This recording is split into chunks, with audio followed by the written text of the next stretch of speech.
welcome. Before we begin, here are the house rules. James Acaster cannot get annoyed at the audience if they heckle, talk amongst themselves, go on their phones, or are quieter than he would like. James Acaster may not single anyone out who was not heckled, especially people who are getting up to go to the toilet, going outside for air, going to the bar, going home, or any latecomers. James Acaster doesn't have to respond to a heckle if he doesn't feel like it, but he may only kick someone out if they are violent or use hate speech. Even though he has written an entire show full of material he's worked very hard on, James Acaster has to accept whatever happens. 5. Please welcome to the stage, James Acaster.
Standing 2 meters back from that conveyor belt, I'd assume there was a live wolf on there.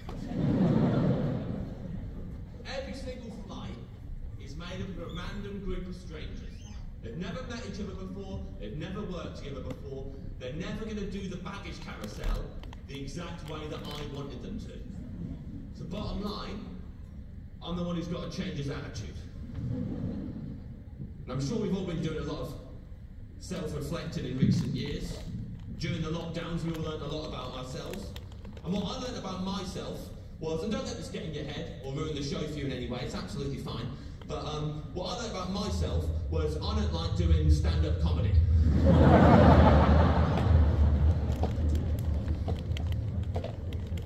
That's not weird. It's not weird to not enjoy doing stand-up comedy. Like, you know the reason why you don't do stand-up comedy? Same. It's taken me 15 years to figure that out. 15 years ago, I was stood side the stage about to go on and do my first ever gig, Little Room Above a Pub in Kettering. The barman came up to me. He was like, "Here's a useful bit of trivia for you, mate.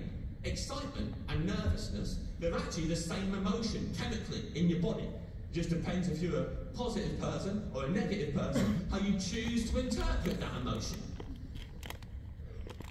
Now, looking around the room, you've all correctly identified that as a lie. Not me. I was like, "Thank you, wise barman, that's handy." And for the last 15 years, I'm inside the stage most nights of every year going, I'm excited. People call me brave for doing stand-up comedy. I'd throw the compliment back in their face every single time. Look, brave? What the fuck are you talking about? I'm way too excited to be brave. But now that I realise how scared I am every evening, I'm here to tell you, I'm brave as hell. And I don't care if that sounds arrogant, sorry. If you think that's arrogant, I'm brave. I'm really brave for doing this job. Not like a fireman or a soldier, but a lifeguard? Sure. I'm easily as brave as a lifeguard. A swimming pool lifeguard, not a beach one. Man, I really cut my finger on that drum. Just so you know, little update, my hand is bleeding, but it's fine. That's how hardcore I am when I'm playing a kid's drum set. I'm brave, man. That is brave.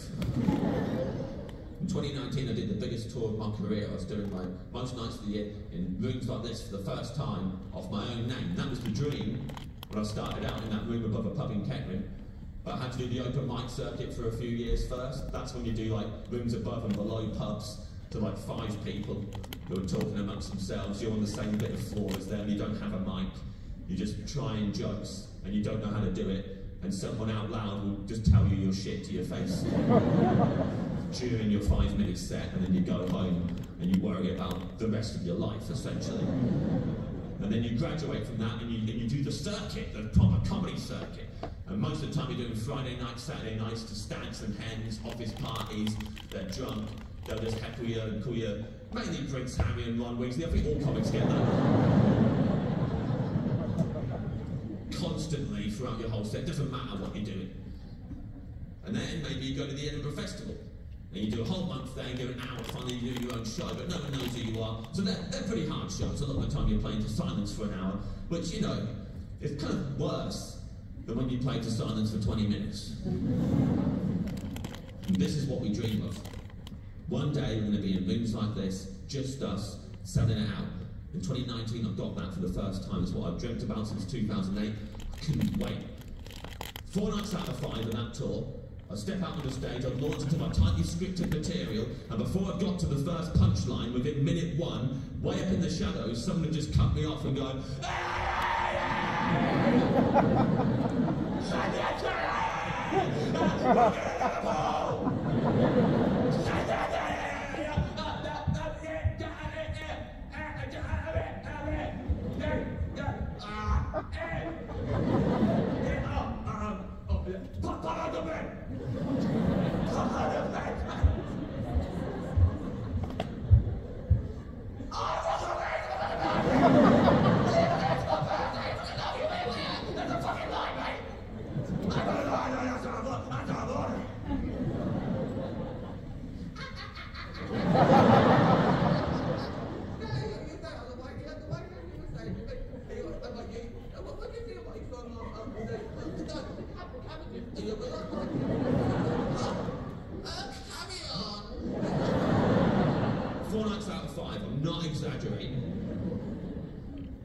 And every time that happened, I'd single out that individual in front of the whole audience. I'd come back with something witty like, shut the fuck up. Fucking come and see me again. I don't want people like you seeing my fucking comedy. And everybody's favourite, go fuck yourself. And every time I've said that, here's the thing, that's a fine response if you're Frankie Boyle, and that suits your persona. But if you're walking on stage, you're, I've started eating apricots recently. Shut your shit!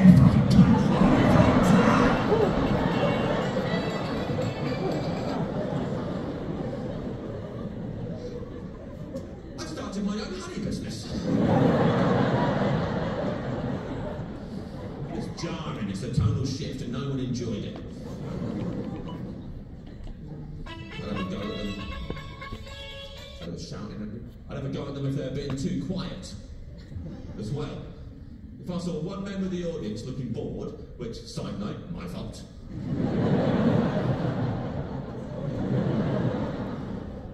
I'd humiliate them. Everyone else could be laughing their heads off. If I saw one guy watching me like this. But just so you know, that's how I watch everything. So what am I on about? That's me watching the funniest comedian I've ever seen in my life. I've laughed out loud, I think twice, as part of an audience, my entire life.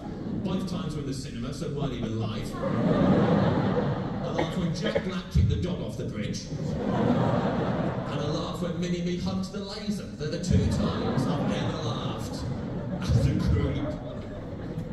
And I'm bollocking you.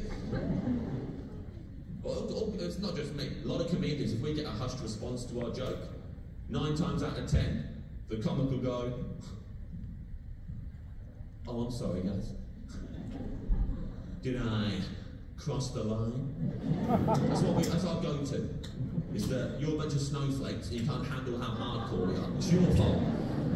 We never go, "Oh, I'm sorry, guys.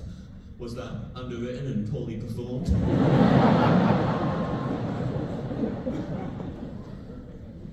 I saw a comedian recently lecturing the whole audience, telling them all the stuff you've heard before, we can't say anything anymore. At one point she went on about going, "Oh, cancel culture is the biggest threat to our society right now," screaming about this. And it affects comedians more than it affects anyone. Oh, by the way, little side note, if there's a problem out in the world and it affects comedians more than it affects anyone, that's not a problem. So you can all relax about that, please. But her audience was like applauding it every time. They're like, "Yes! Well, cancel culture's so bad, we gotta protect comedians! We need to protect the comedians!" Remember the start of COVID? When they went, "Oh, we think this is mainly going to affect vulnerable people." And we all went, "Oh, phew, fuck them."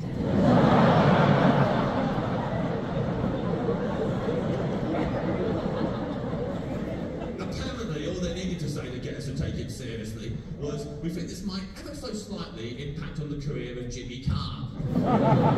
All of us would have been like, "Right, what's the highest tier level lockdown possible? We can't lose the comedians, otherwise who's going to make fun of all the vulnerable people? Can't have the vulnerables getting away scot-free." If you haven't been to this venue before, by the way, that sound that you hear is the sound of thunder and applause. So you know, if you ever want to join in every time you hear it. Don't leave your fellow audience members hanging, is all I'm saying. At one point, this comic says to their audience, they go, "Let me tell you something about comedy." That's when you know you're having a fun night at the comedy. "Let me tell you something about comedy. Comedy always comes from a place of love. It never comes from a place of hate." And this took the roof off more than anything. They were like, "Yes! Comedy always comes from a place of love!" I was at the back of the room like, I wouldn't be so sure about that. I mean, I for one know I'm going to go home and write a routine about this.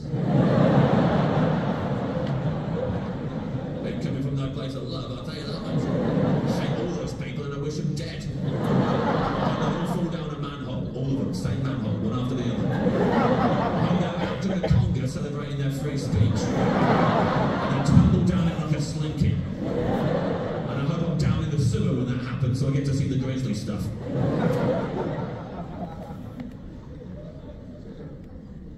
Comedy's all about perspective, man. That's why with the sewer gag you always see it from street level.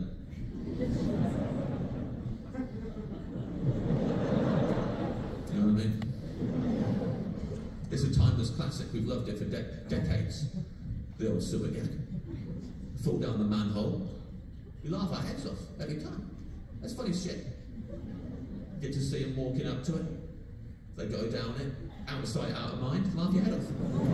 Sometimes their hat hovers there for a few more seconds and then falls.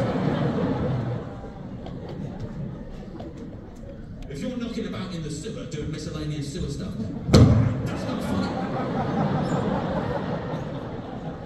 You don't even know it's a person that starts screaming. Then their hat comes down a few seconds later. If you saw that, you'd be like, right, the hat's stuff was funny, but we need to move house. I can't live in the sewer.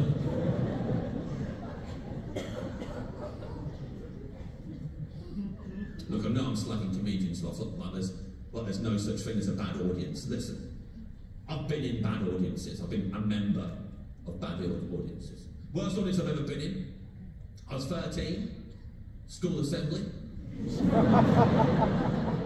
more of a misbooking than anything. They got the RE teacher's yoga instructor to come in and talk to 350 13-year-olds about the benefits of regularly practicing yoga. So, we destroyed it. Remember this man walked on stage and instantly we could tell he was physically strong, but mentally weak. Tore this prick to ribbons. The most pathetic thing I've ever heard someone say to their audience is, please children, if you don't stop screaming, I can't tell you my secrets. No one wants to hear your secrets, old man. You ain't got no secrets, mate. You're a random white guy from Kettering. Everything you know about yoga is in the public domain, Derek. Moo! Moo!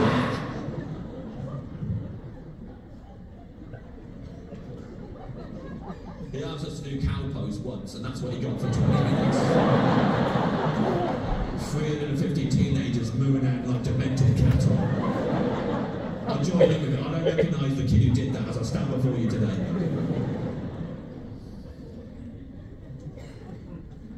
It's grim stuff, man. It was a shame. I liked it when people came in from outside of school to talk to us. Those were my favourite days. But when I was 5, my grandmother came into my classroom to give a talk about a spinning wheel, and that's not normal where I'm from either.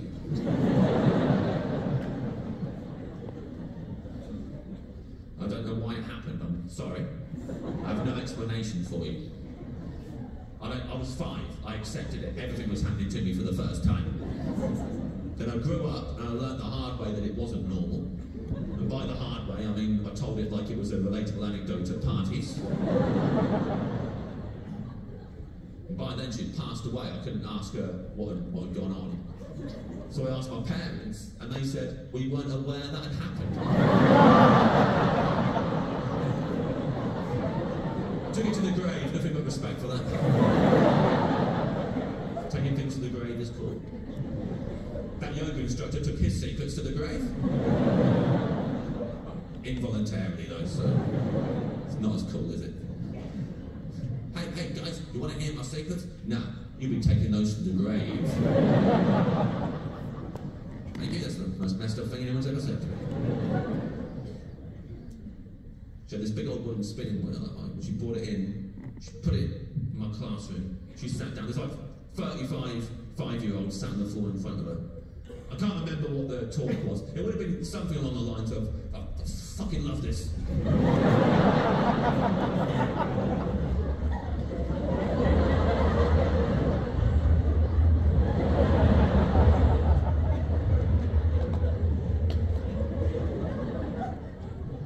I remember how she ended her set. At the end of her set,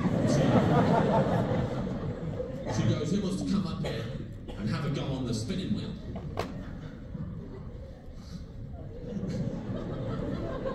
Loads of hands went up. My hand was up immediately.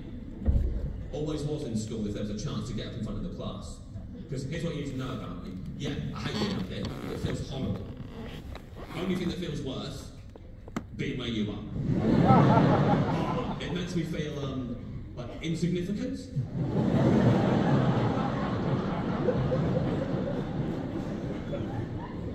That's no shade on you. It says more about what's going on up here, by the way. Ever since I can remember, and some performers among you might relate to this, but ever since I can remember, every time I've sat down in an audience, I've instantly wanted to do whatever's going on stage. Even if it's my own grandmother spinning wool, that's now my lifelong dream. Now obviously you already know what happened next. She picked 3 other kids, and I did the classy thing and burst into loud, unignorable tears. Oh, you nuts! You gotta understand, I haven't been picked yet. Every single week I was putting my hand up to get in front of the class. I've never been picked, but now I was sitting there like, there's no way. this isn't my time. I've got an in with this woman. I've put in the years. She doesn't love these other kids. And then she goes, you, fuck you, James, and you. She looked right through me. It was bone chilling. And then she panics. As soon as I start crying, she goes, oh, sorry, yeah, come on, James, you can come up. Because she's not a professional teacher. She doesn't know if a kid's having a meltdown. Last thing you do is put them front and centre so all the other kids can have a good look. So I'm walking up there, I'm still crying, and my body's gone all floppy. I distinctly remember that my body had gone all floppy, like with emotion, I guess.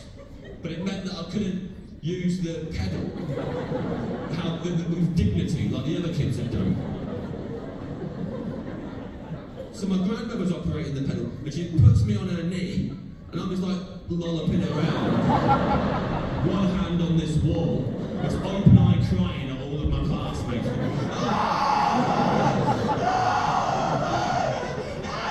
For ages, she didn't need to spend that much wool, in my opinion. I'm not selling it. And that, need I remind you, was my first time ever in front of an audience. And when I told my therapist that story, he was like, yeah, that's why. That's why everything. That's why absolutely everything about you. When you're sat in an audience, you feel like your grandmother hasn't picked you, she doesn't love you anymore. And when you're on stage, you feel like you're humiliating yourself in front of all of your classmates. That's what we call a breakthrough. You owe me double for this session. He charges double for breakthroughs, I'm told that's standard. See, that's a joke for the people who go to therapy. But it's also a joke that discourages people who go to therapy who don't go. Because they hear it and go, I knew it was like that. So just to offset it, I would highly recommend going to therapy. I think it can really help you blame your parents for everything. If you can't do that on your own.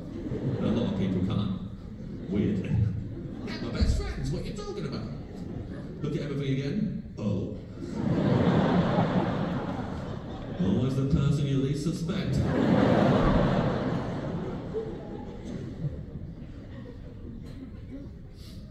When I told my therapist that story, he also said to me, James, this is a very important story, and you've got to bear it in mind. You've got to remember, every time you're on stage in front of an audience, it's not just you up there, that little boy's up there too.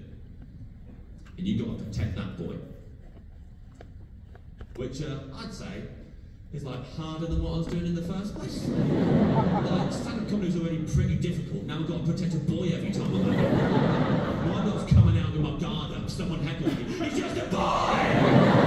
Leave the boy alone! Get behind me, boy. I'll try and take a Papa Joe when I'm doing this routine about cheese graters. I've got to protect the boy. I've got to protect the boy. Apparently that's all I've ever been trying to do. Even before I knew the boy was there. I remember I did a gig on the open mic circuit, early days, I'm baby-faced as hell. Before I even got to the mic, a drunk lady heckled me. Oi! Does your mother know you're up this late? And that is a heckle aimed directly at the boy. She keeps on going. Does your mother know you're up this late? Excuse me! I've said, does your mother know you're up this late? Anyway, this is a story about how once, in order to shut up a heckler, I claimed that my mother was dead.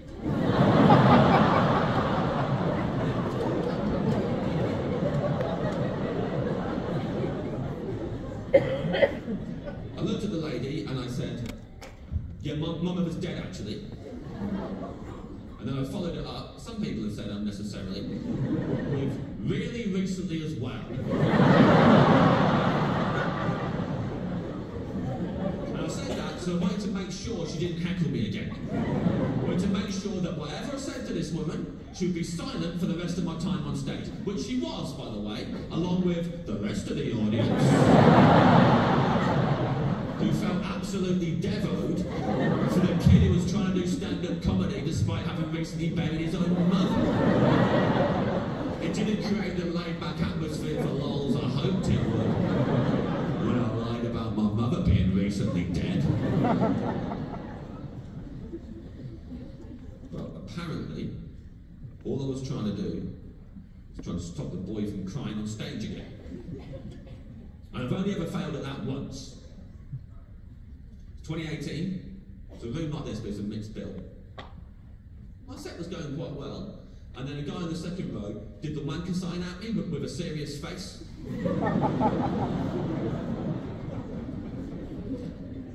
Don't know if you're aware, but if you're an adult and you do the wanker sign at another adult, legally it has to be accompanied with the facial expression.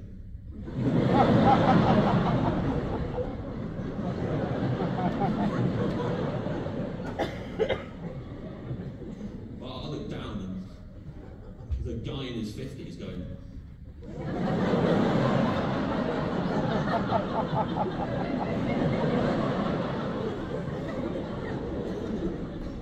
He may as well have been there.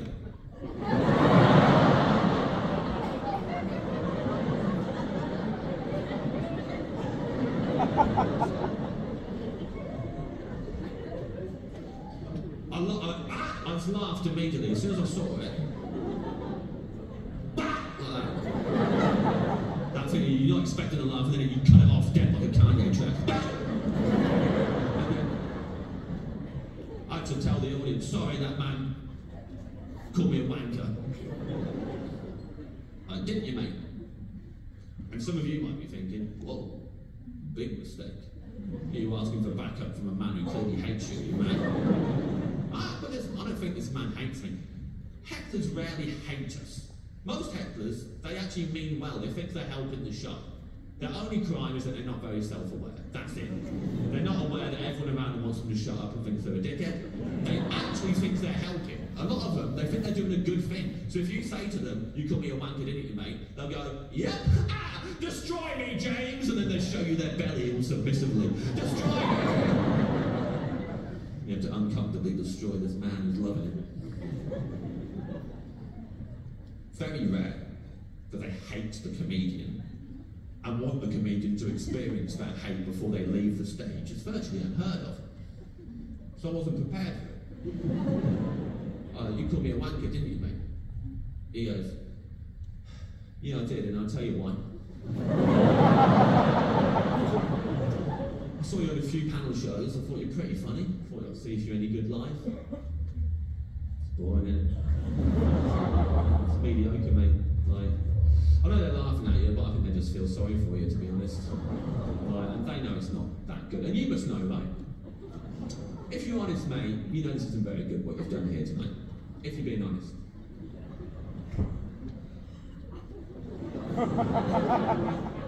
But my mother is dead. As you were talking, she was assassinated in the woods. At this very gig, I heard the whistle of a bow and arrow. I knew that my mother was slain. Obviously, I didn't know what to say to this guy. Every fibre of me wanted to tell him, shut the fuck up. You saw me in a fucking panel show. And then you turn up going, oh, you better do the exact comedy I fucking like. Go fuck yourself, mate. I'm not the kind of comedian, I'm fucking glad I'm not the kind of comedian you enjoy. Fuck you, go fuck it, mate. But I was trying not to say that at the time. No one had told me that the boy was with me. But I was aware that I had to stop telling people to go fuck themselves at comedy shows. I figured that out all by myself. So I was like, right, how are we going to respond to this guy? He's trying to upset you. This is rare. This is the opportunity to learn and improve. What we're going to say. Let's improvise. Okay, how about this? You want to blame this man. You want to put all the blame on him. Let's go the opposite way. You've never done that before. Let's take all that blame, put it on yourself, and then deliver this man a sincere and heartfelt apology for being bad at stand-up comedy this evening. Maybe that would be funny. So I launched into it. I just riffed it. Mate, I hear you. Okay? I work really hard on my stand-up. I don't want you to think that I don't. On stage, off stage, it's all they ever do. Because people deserve a good evening. Some people, they've waited for ages to see this show. The tickets weren't cheap, maybe. They travelled a long way. They've never seen me before. They've been looking forward to it. And I need to give them a good night. That's what I want more than anything. And I know that you can't win every single gig. I know not everyone's going to like it. But when it's going badly and it's a bit subdued, I don't just brush it off.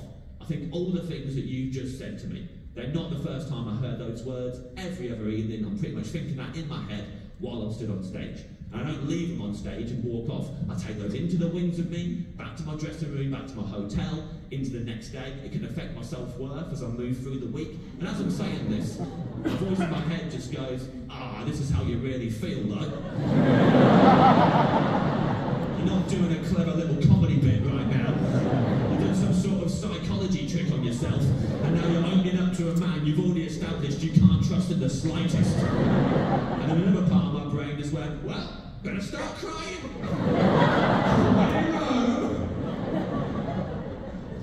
My voice cracked like audibly into the mic. I saw the whole audience as one just lean back and go, oh my word, there's a boy up there. He's just a boy. Even the man who had heckled me was like, I'm a dick, ignore me, mate. I'm sorry. I don't know why I said that, man. I don't know why I said it. There was an empty seat next to him. I like to think that his younger self was sitting there. You know why we said that, man. It's why we always say it to people. Come on, let's go.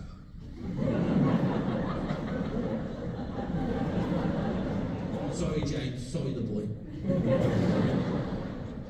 We've got a lot of talking to do.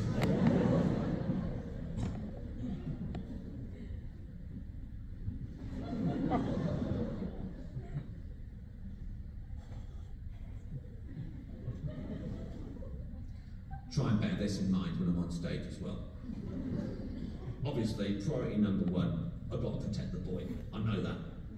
But it'd be ignorant of me if I didn't at least acknowledge the fact that you've all brought your younger selves along with you as well. They're sitting on your laps as we speak. Some of you are protecting them, some of you aren't, some of them don't want to even acknowledge that they're there. That's why comedy's always a mess. Every gig, I'm a baby in charge of a creche. I'm Tommy Pickles, that's all this is. Tommy Pickles trying not to be Angelica, that's every show I've ever done. Because for every kid who cried at a spinning wheel, there were 35 kids who had to watch a kid cry at a spinning wheel. You think that didn't affect them in some way? You think they're not growing up as adults, sitting in a comedy show and going, why do I feel immediately nervous for the performer? What's that about? I hope he spins good wool. I mean, he tells good jokes. What the fuck?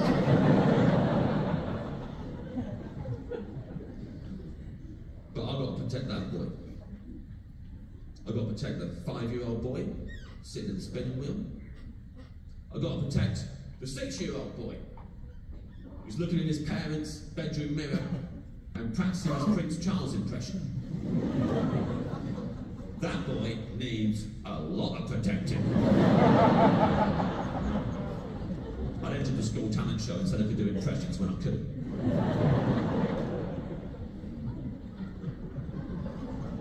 Got home and realised I'd bitten off more than I could chew.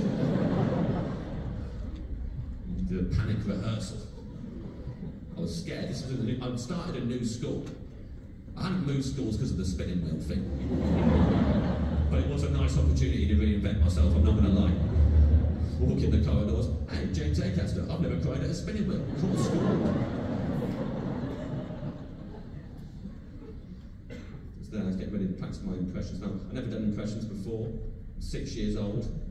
I don't know if you've ever met a 6-year-old who's good at impressions, but you haven't. Your mind would be blown. If you met a 6-year-old, like, whoa, anyone spoke to this kid? He does a real good Bradley Cooper. He's got a good McConaughey, this kid.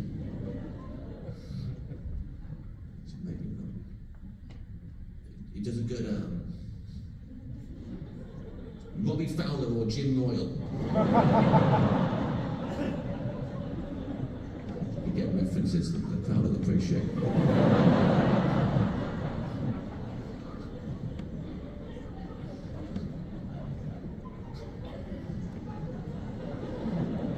I want to include everyone in this show. I don't want to box you all out with my Bradley Coopers and Matthew McConaughey's.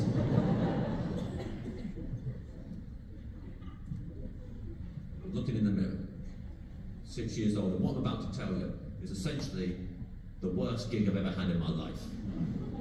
Now, as contrast, the best gig I've ever had in my life was last year in the back of a black cab in London. It's being driven home late at night by this old boy. He was like, I've been a cabbie in London for decades, but now I've finally decided I'm going to move to Norfolk to be nearer my daughter. I was like, man, that's a really beautiful story. But you do know if you want to be a cabbie in Norfolk, they make you do some really strict exams, like these tests like you wouldn't believe. You've got to memorise every single route of Norfolk. You've got to have it all in your head, every street name, every road name. You've got to have it to go. Really? Yeah. It's called the Norwich.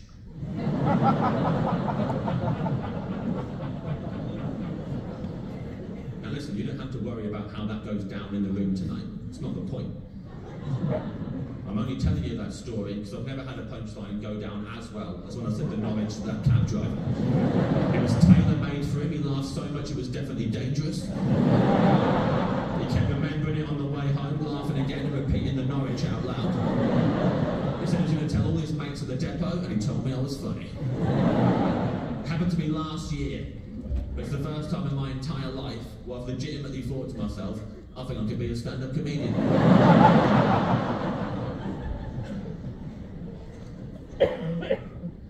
Sitting on my parents' bed, I'm looking in the mirror, I'm getting ready to do my Prince Charles impression, and what I'm about to tell you is the worst gig I've ever had. And I was watching it in the mirror, so it's also worst gig I've ever seen. The best gig I've ever seen, actually, for balance. And yeah, I am putting a few tangents in this, because bottom line, I don't want to do this impression for you. I hate doing it, and I hate myself for putting it in the show. But I can't cut it out. It works every single night. I wish it would fail, but it's bulletproof.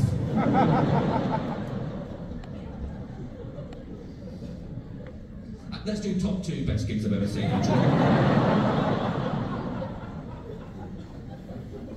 Number 2, I went to see David Byrne do American Utopia live on Broadway. Amazing show, obviously, great songs, great choreography. He did a very nice speech at the end about how important it is to vote. And then the big curtain came down, and all the lights came on in this beautiful Broadway theatre. I was second row, and in front of me, these two, I'd say they're like a couple, but like middle-aged white hipsters. They stood up, and they looked at everyone, and they properly regarded everyone. No one else had even moved yet. And these two people just looked at the whole audience, and then they looked at each other and went, vote! Vote! Vote! Vote! Vote! Vote! Vote! Vote! Vote! Vote! Vote! Vote! Vote! Vote! And like not one person joined in. That is the best thing I've ever seen in my life. David Byrne number 2, those stupid fucking idiots number 1. I was front row for that, second row for David Byrne.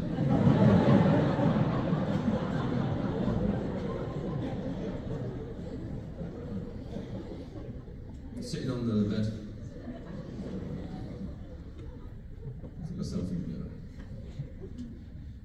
I'm getting ready to do my Prince Charles impression. It's the worst gig I've ever had. When I say worst gig I've ever had,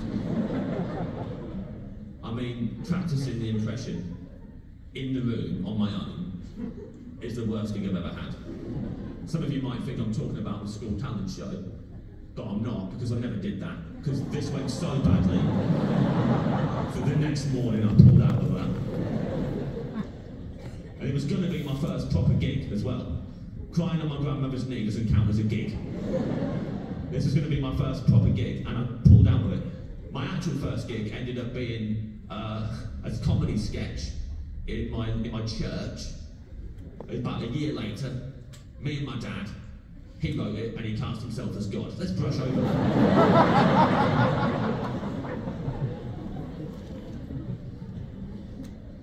My therapist had a lot to say about that.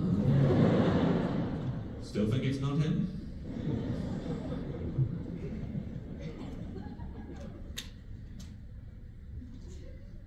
Sitting there. And look, I know that... No. Last time I was in Liverpool, I did my last tour I did, Liverpool, remains to this day the most amount of walkouts I've had for any show I've ever done, any tour show.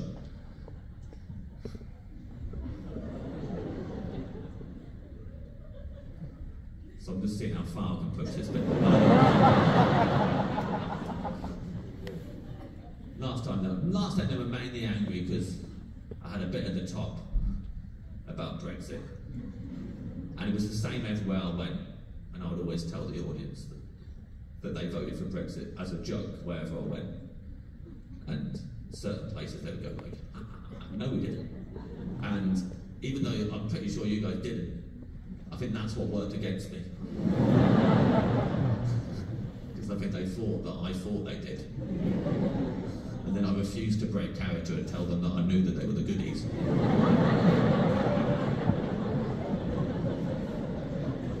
And as it went on, more and more people walked out.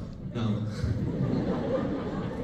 did it help that I'd reason? No, I'm not going to say that. I want this one to go well.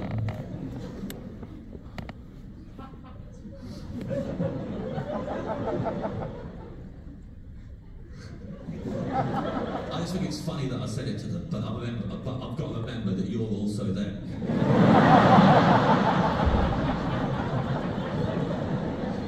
So I can wait until I'm in Manchester and tell them, guess what I said to at my Liverpool gig? I can't do it here. Because you might go, yeah, fuck them.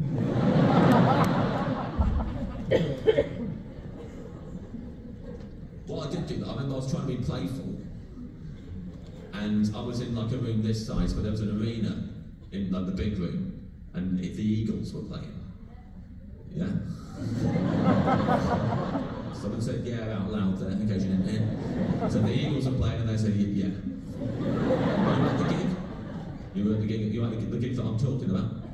Where are you actually? I can't even know. I'm there looking. You're there on the second. They're like waving at me. That's very nice. You were at the gig. Will you back me up that there was a lot of walkouts? Yeah. It's pretty grim. Did you stay to the end, or were you one of the walkouts? You stayed. I was hoping you walked out, because then it would be like, oh, they're giving me a second chance. Maybe I didn't get rid of all of them.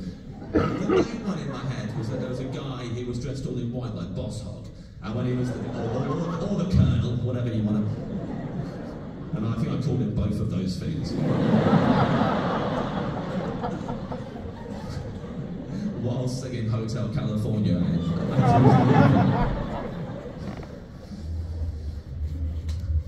Quite the night. Okay, let's do this. I think whatever sacred cows I can take down one of them. Okay, sit in the bed.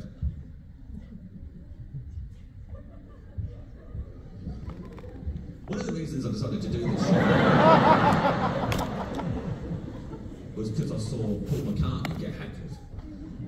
That's something I saw in 2021 when I wasn't sure if I was going to do comedy again. I went to see Paul McCartney do a Q&A in like a small, like a venue this size.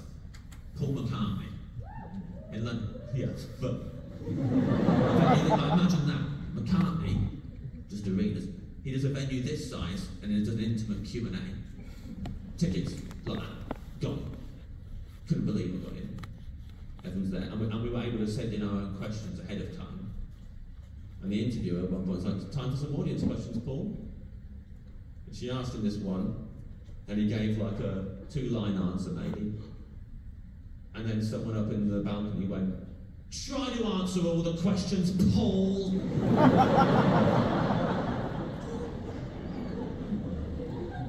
I remember sitting there going, oh, it never stops. You can be Paul McCartney in your 80s, billionaire, do a Q&A out of the kindness of your own heart, answer someone's question, and they're like, not long enough, I'm gonna fucking heckle him. I'm gonna heckle one of the 2 surviving Beatles, hold on a second. Paul. Going home from the gig, how was Paul McCartney? Didn't answer all the questions. They're like, Paul's bad.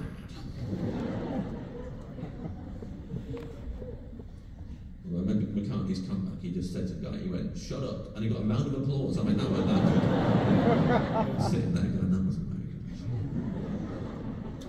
So that gave me, I was like, I'm funnier than him. I should talk. So these are all things that I don't say normally, it's just because you're in Liverpool. So I'm telling you about Paul McCartney and shit, but like, just don't want to do the impression. Because I know, like, he's ill now as well. Like, I know, like, Charles, like, that was announced yesterday, and I was like, is that going to ruin the bit? I don't know. There's no reference to that. So I'm just a little boy practicing an impression and you know that he will one day die. I'm not dead yet. Not Luther King. That was out of order.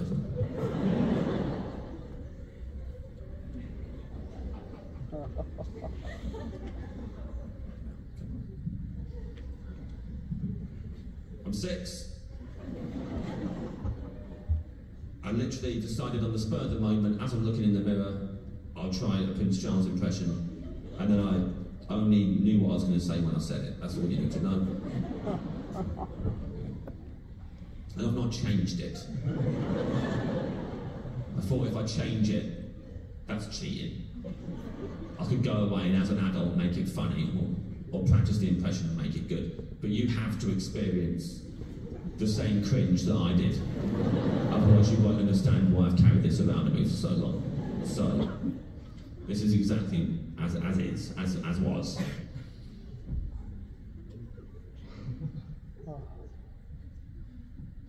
Hello! My name is Prince Charles.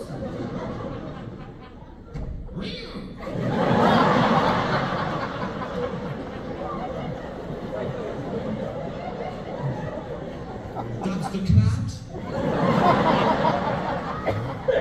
And that is how long it took me to pull out of the school couch. My name is Prince Charles. That's the cat.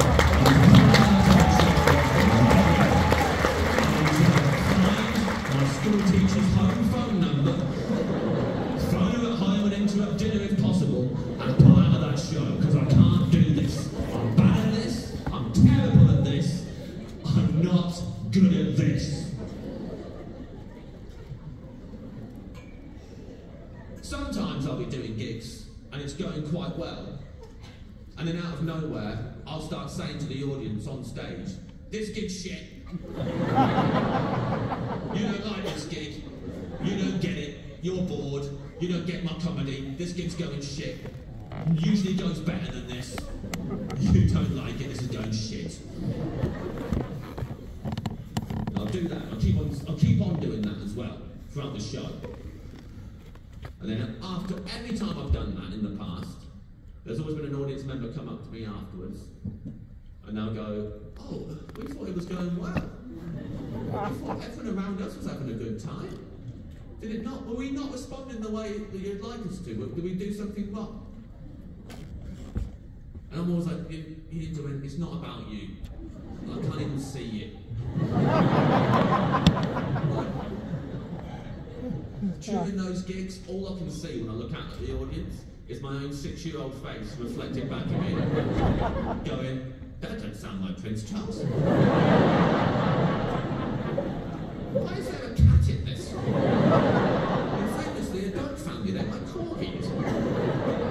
They like corgis.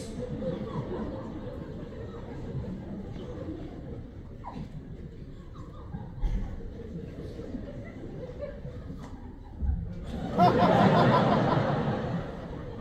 only move on to the next bit when you've all had your fun. I don't want to cut so someone's buzz short. Just because the rest of you decided the joke was over.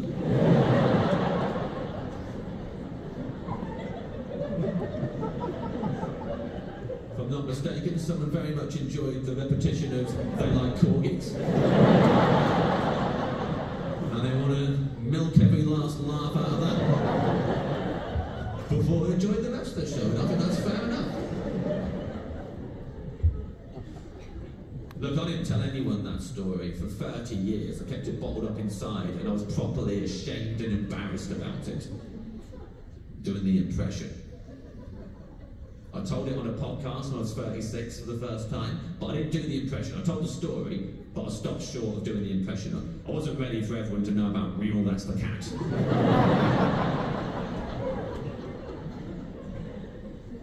And then a year later, I did a chat show on TV, and they'd heard that podcast and they wanted me to tell the story. They come up to me in my dressing room before the show, they're like, "James, you've got to do that Prince Charles story, man. I've told them all about it." I was like, "Yeah, okay, I'll do it." Like, great. And then afterwards, he'll tee you up for it, and then you're going to do the Prince Charles impression on the show in front of the whole audience. I was like, "Oh yeah, I'd rather be dead though, so I'm not doing that." I said, "I'm not going to do it, okay? That's it. I'm not doing that." And he's like confused, which I understand. He books TV chat shows. He's used to celebs being like, "My stint in rehab is off the table." Not comedians going, "I ain't gonna do anything silly, so don't even ask." He kept being, he's like, "Oh, come on, it'd be funny. I've told them you're going to do it." I said, "Why are you telling them I'm going to do it? You didn't ask me." I said, "Well, it's just an impression of Prince Charles. I thought you'd like to do it, it'd be fun." I thought, "I'm not doing it, I'm not doing it, mate. I'm not going to explain to you why. I don't want to do it, it feels weird." And it's like a really intense conversation. Like back and forth for half an hour, me and this bloke, and I empathise with him. He's told his bosses that he's going to get me to do the impression, and now he's really sweating. He's like, "Don't make me come up there and tell him you're not going to do it. I'll be fired, please." I'm like, "I don't want to do it. It's weirdly a traumatic thing for me. Don't make me do the impression."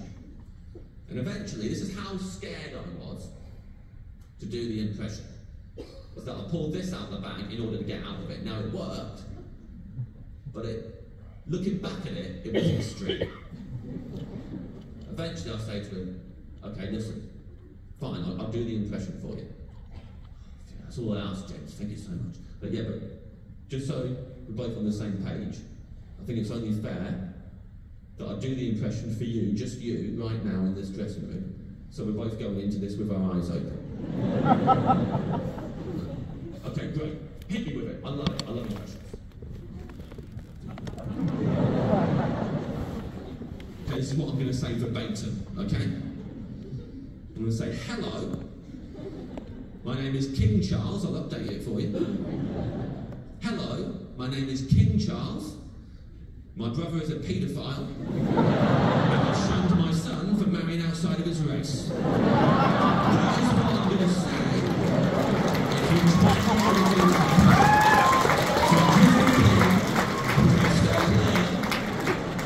If he says to me, "You got a funny impression of King Charles, haven't you?"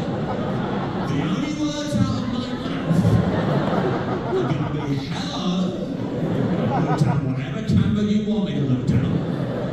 My name is King Charles. My brother is a pig with a hard P.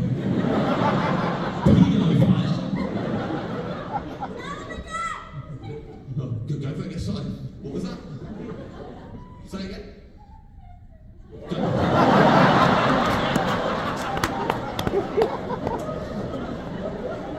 Do you know what? It's like someone... So it's like a normal person was sitting there, got shot with a ray gun that made him go really big, and then got shot again and went down also.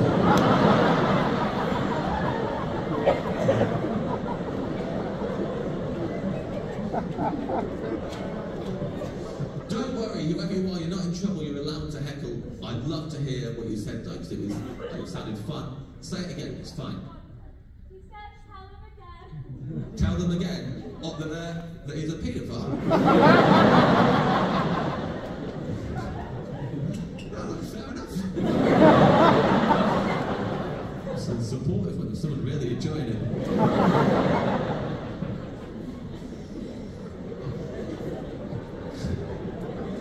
I've never had that heckle in 15 years. Never had someone tell him again, James.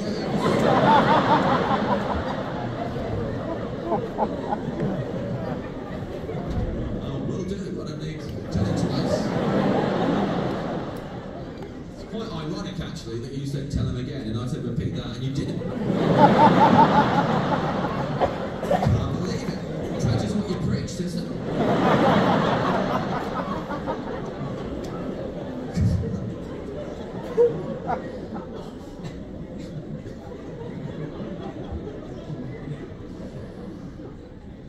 I remember when I said that to the guy. I remember him looking at me, and you can tell he was thinking, this guy's a fucking dick. But I think he was also thinking, well played. You've got me. And he left kind of defeated, and he went, oh, fine. Guess I'll go and tell my boss. And then they'll be like, well, I want to see that. I want to see you going up to Video Village and knocking on the door. Hey, you speak to Ancaster? He's a funny guy. He's going to do the impression.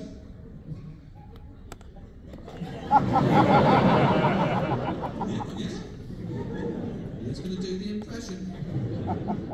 But just so we're both on the same page, I think I should tell you what the impression is so we're both going into this with our eyes open.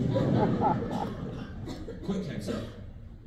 I have some doubts that he came up with this when he was 6.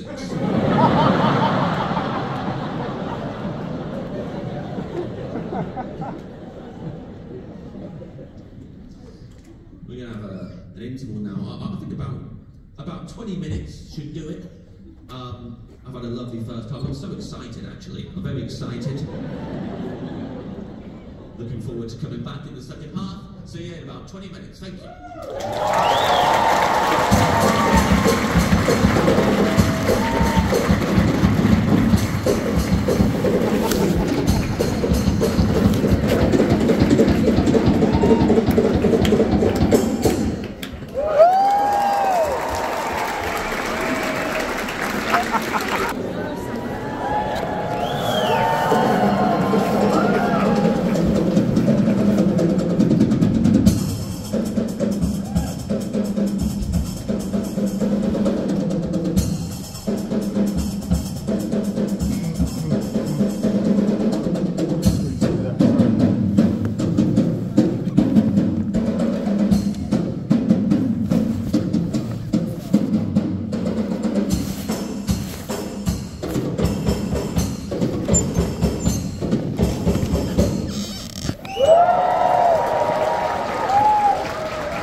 Didn't know that was going to happen when I woke up that morning. None of the family knew that we were even going to attend a dog show. Least of all, the goddamn dog. We're going for a walk in the woods near my house. We came out in this field. There's an amateur dog show on in the middle, ticker tape around it. People watching it on picnic blankets. As soon as we sat down in the grass, I found myself part of an audience, watching people do stuff on stage, and immediately all I wanted to do for the rest of my life was enter and win dog shows. Now I didn't have a dog with me at the time, but she was not what I would refer to as competition ready. It's a miniature sausage dog, very much the runt of the litter. When we went to buy her from this lady's house, there was loads of healthy miniature sausage dogs running around. And then this one that was more miniature than the rest of them, had a curved spine, a tail that went directly upwards like a dodger, and ears that came out like handlebars. And as a family, we agreed we had to take that one home with us, or we'd worry about her for the rest of our lives. years, my dad had been saying no to getting a dog, but we'd worn him down. And he'd gone, okay, you can have a dog under one condition. And I'm the oldest of three, we're primary school kids. We think this condition's going to have some sort of, lesson attached to it. We've got to learn some responsibility. We've got to feed it every day. We've got to tidy up after it, Instead, this 40-year-old man said you can have a dog under one condition. I get to name it. Don't you realise your parents are just little kids as well? Just wanted to name a doggy, and he named it what a little kid would have named it. He named a miniature sausage dog Minnie. It's the man who once named himself God. He named Minnie.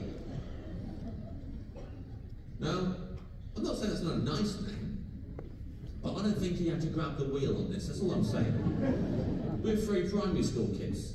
Our first three suggestions were Minnie, sausage and dog. We'd have got there.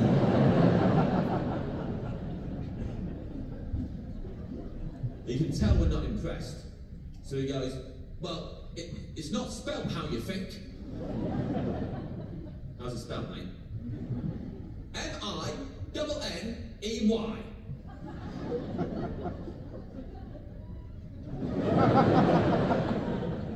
And my mum asks him why. And at the time he was a secondary school teacher.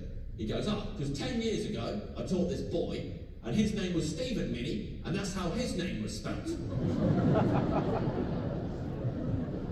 I remember feeling confused, but in a really angry way. I wasn't thinking any of the dark thoughts some of you are currently thinking. I'm sure that as soon as we left the room, my mum was like, right, who's this boy and why does he mean so much to you?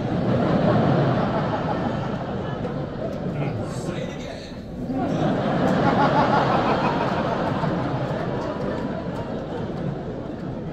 We were just like, we got a weird dad and we brought up. Here's the thing, right? I'm 39 now, I'm nearly as old as he was then, and I'm definitely turning into the guy, because now I think that's objectively funny, what he did. I think it's funny, I'm not saying that ironically, I think it's really funny that his kids wanted a dog, so he named the dog after a completely different kid that none of these kids even knew existed. And as a result of him doing that, every day of that dog's life, I thought about Stephen Minnie. Me and my brother and sister had proper long conversations speculating what Stephen Minnie could be up to these days. Whether he still lived in the borough, how he earned a crust, that sort of stuff. And we never thought we'd find out the answers to our questions. 2 years later, I joined the Cub Scouts. And twist of all twists, Stephen Minnie was my Cub Scout leader. Pure coincidence. But here's the thing. I had no idea that Stephen Minnie was my Cub Scout leader, because if you've been involved in Cub Scouts, you'll already know this, but Cub Scout leaders don't go by their normal names. They don't call themselves Steve or Stephen Minnie. Instead, they call themselves, and if you've never been involved in the Cub Scouts, heads up, this will sound bananas. Names of the characters from the Jungle Book. That's what these grown adults call themselves. Bagheera, Arkayla, better names for dogs than Stephen Minnie. And then they expect us to call them that as well. I had to turn up and look at a grown man and say, hello, Baloo. And against all logic, he would say, yes, hello. He wouldn't go, don't call me that, it's stupid. He'd be like, that's right, my name is Baloo. Now promise to do your best to do your duty to God and to the Queen. This is a normal club. That's what I had to do. I was 9. They made me do this sign. I never asked what that meant. Just Illuminati immediately. Just did it. And I had to promise to do my best to do my duty to God and to the Queen. They made me say that as a 9-year-old, or I was not permitted to play with a foam football. They got me where they want me. I'll say anything for a kick about age 9. Yeah, I love the Queen, just don't put me in goal. I had no idea that Shere Khan was Stephen Minnie.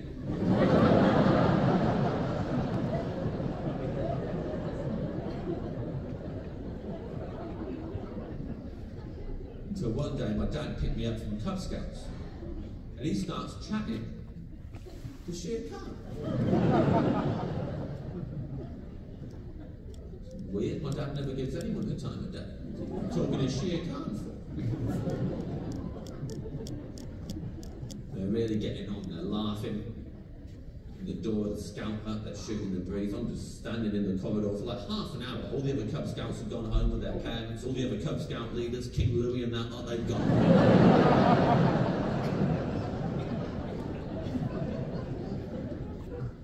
He's driving me home later. Do you know who that was? Who I was chatting to back there? His name's Shere Khan. I see him every week and I know him better than you do. No. That was Stephen Minnie. The Stephen Minnie? Are you joking? That's funny if you've made that up. Are you serious right now? That's the guy we named the sausage dog after. Are you serious? Yeah. That's the Stephen Minnie. The man that we named the sausage dog after. And what he didn't then tell me was, don't tell Stephen Minnie this.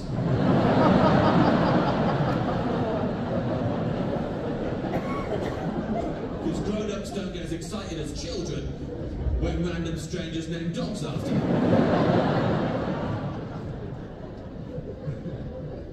Couldn't wait. All week. Buzzing. Oh, I can't believe I know Stephen Minnie. Rubbing it in my brother and sister's faces. He goes by Shere Khan these days. I'm seeing him on Tuesday. Tuesday night rolls around, straight in that scout hut, ignoring all of my mates saying hello to me, as marched straight up to him. Your name is Stephen Minnie. M-I-N-N-E-Y. We named our sausage dog after you, Stephen Minnie. She said, what do you want?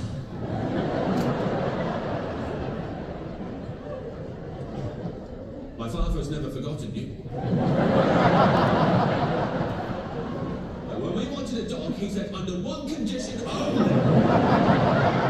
You must name it after Stephen Minnie, the boy that I taught 10 years ago. M-I-N-N-E-Y.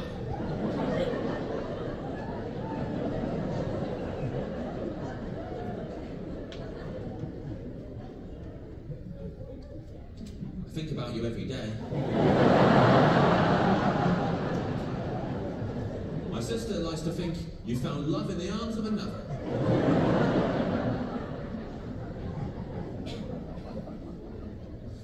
God save the Queen, Stephen Minnie. God save Her Majesty the Queen. I only said that last bit so I could get a beat back.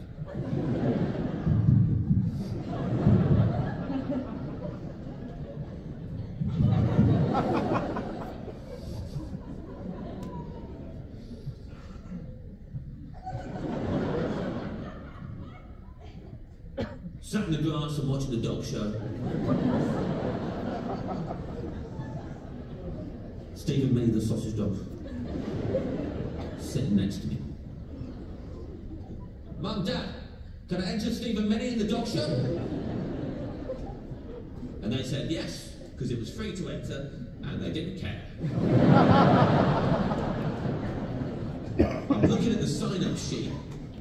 And most of the categories are based around appearance. Now, this dog is beautiful to us, but we know these industry heads, they're not going to get it. So I find a more whimsical category. Dog with the waggiest tail. Stephen Minnie's always wagging her tail at home. 10 to the dozen, we've got this in the bag. Now, obviously, it's another one of those stories. I don't really have to end this story. You already know how this story ends. You know it doesn't end with the phrase, and then we won the dog show. You know what happens. There's 3 adults in a line with their dogs going haywire, and me stood at the end with what may as well be a taxidermy dog. giving me absolutely nothing, or grown men on picnic blankets point me out to their friends and laugh, I'd say, with abandon. Probably. Then I did what by now was my calling card, burst into tears. That's what I was known for. I had to give the people what they wanted. I was always bursting into tears. I cried at the spinning wheel, I cried at the dog show, and I cried when I found out Jesus were dead. The big three. Finding out Jesus was dead is still the most I've ever cried. To this day. It was bad. I was 4 when I found it out. I've been raised Christian since day one, but no one had told me the twist yet. All I knew was that I had a best friend who loved me. Life was pretty sweet. For 4-year-old James Acaster.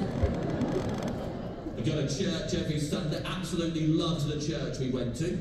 It was a non-denominational church, you know, like with a rock band and a vicar wearing his own mufti. That I'd walk around and mingle. I was so social. I'd say stuff like praise be, because I hadn't been to school yet, no one had beat that out of me. I was just openly myself. Running round, I did that comedy sketch with my dad when he cast himself as God. First time I've ever got laughs on stage, I remember it felt incredible. I loved church. Until age 4, Easter Sunday. I weren't prepared, absolutely blindsided by it. The day it got off to a flyer, I got loads of chocolate, which I wasn't expecting. No one told me the context of it, I didn't need to know. Turn up at church, the place is more jumping than usual. I'm like, praise be, this is so cool. This is why we come to church, everyone, hallelujah. Really happy, really loving it. All my friends are partying and dancing. I start listening to the lyrics. Every single song is just like, he's dead. He died.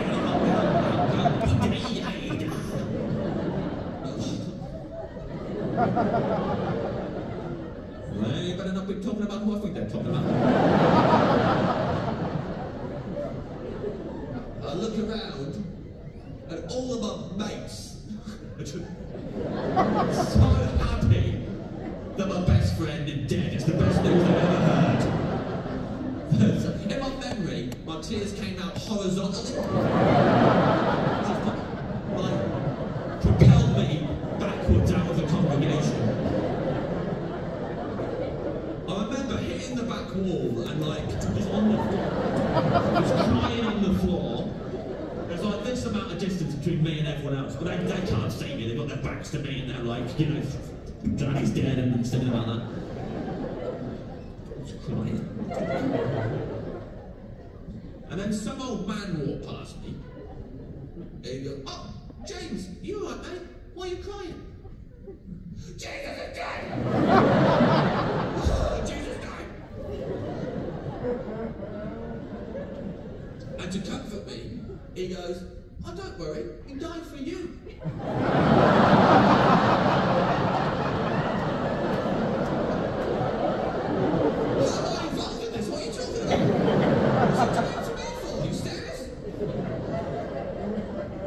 Because of all the bad things you've ever thought, said, and done.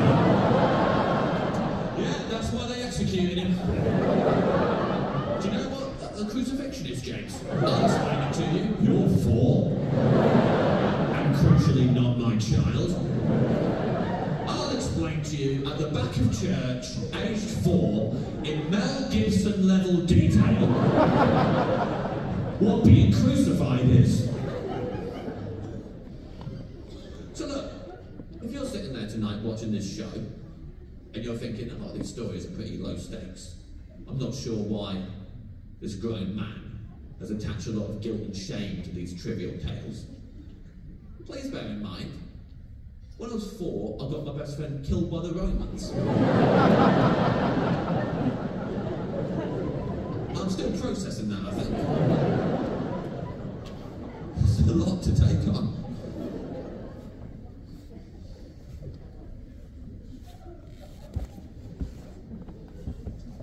Well, I told my therapist about that dog show. because I went on my material by my therapist. If he laughs, it meant it in the show. He laughs a lot. When I told him about the dog show, he did not say, I want to make this clear, it's a good therapist. He did not say, well, James, what you've got to bear in mind is, every time you're on stage in front of an audience, it's not just you up there. You got a little sausage dog up there as well. Didn't say that. But I'm pretty sure that is how I feel every single night. Every night I'm up here, I'm protecting a boy all the time, and then right here there's a little sausage dog giving me absolutely nothing. I want to have a go at you lot for not laughing. Really what I'm saying is, wag your tail, Stephen Minnie, please! Please wag your tail, Stephen Minnie, we look silly. We look silly, Stephen Minnie. Stephen Minnie, we look silly.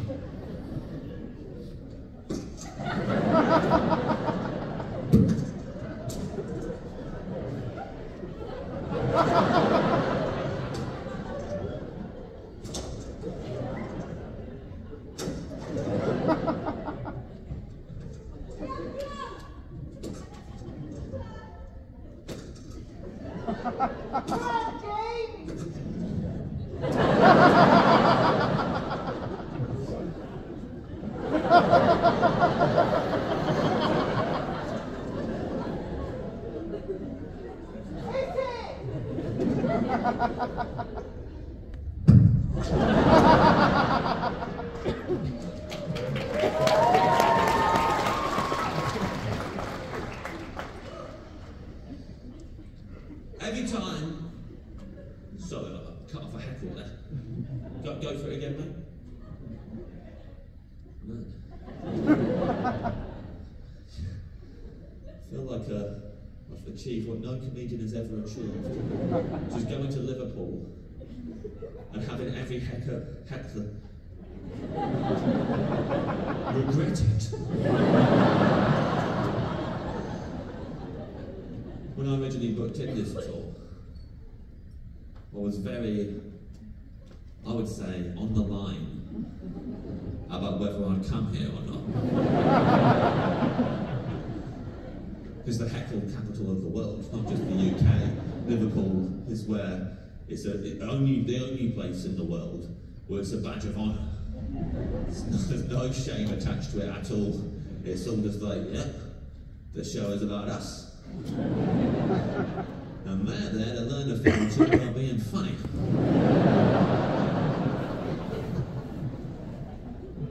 And I was like, no, you can't do the show when everyone's allowed to heckle and not go to Liverpool. That's wimping out. You have to do it.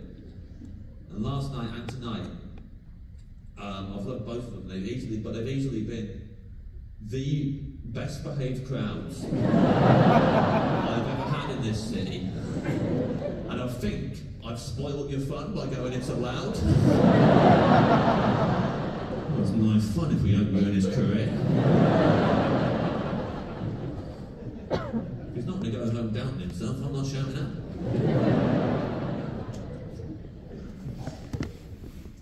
The worst though, worse than heckling, is whenever I do that thing where I have a go at the audience for being quiet. That's what I feel bad about the most, that's what I feel most cringe about. Having a go at you for being too quiet. Am I genius? Worst time I've ever done it was September the 18th, 2018. I know it was that day because it was Roald Dahl Day.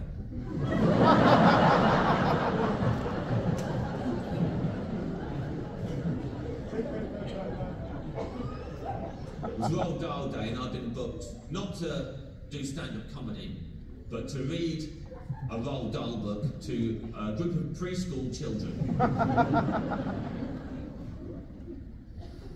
Now, there are a number of reasons for why what happened. First off, I'd chosen to read George's Marvellous Medicine to these kids, mainly because it changed my life, that book. When I first read George's Marvellous Medicine when I was their age, it was my introduction to comedy. I couldn't believe the world could be this funny. Everything changed. So in 2018, when I'm on my way to Roald Dahl Day, I do have the rather unrealistic expectation in my head of, I'm going to change these kids' lives. Which, looking back, is 100% how that yoga instructor felt on his way to my school.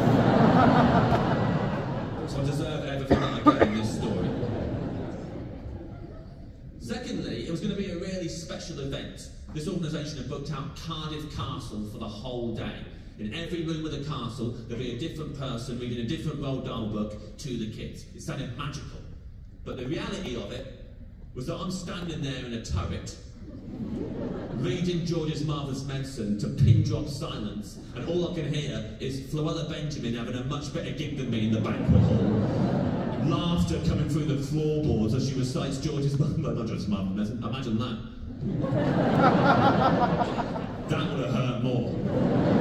It was Charlie in the Chocolate Factory, but if I heard her doing George's Marvellous Medicine, I think I would have just walked out the castle. I remember I'm sitting there on a stool, and there's like 35 kids like sat on the floor in front of me. If you've been paying attention to the show, I shouldn't have to tell you why that's triggering for me. And I'm really selling the fuck out of this book, man. I'm doing a really good job. And then George fed his grandmother the medicine, and she grew so tall she smashed through the ceiling. All of them. Just sausage dog in it, every single one. This is through the floor. What do you get when you guzzle down sweets? Through the floor.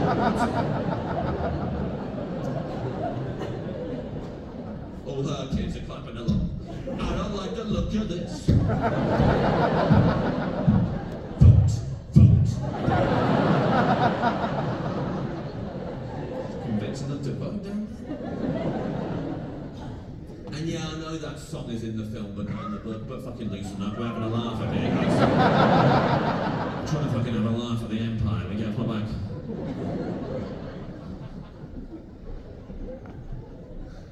Look, a lot of comedians wouldn't have to worry about that, but I know that I've deliberately cultivated an audience of pedants over the years. It's not an accident, I like those kind of people.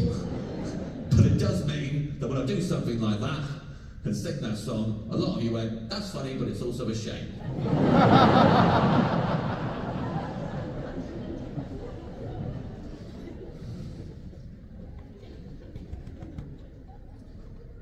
The line where I snapped, I had to do this impression, and maybe that's part of it, of the grandmother, right? Now just, if you need a refresher, she's eaten the medicine, as she smashed through the ceiling, she grew so tall, and then she carried on growing, and then she smashes through the roof, and she's stuck in the roof, which I'm not being a dick. That's funny. I know not everyone's been murked by their grandmother like I have, but it's funny when an old person is stuck in the roof, and then that's funny.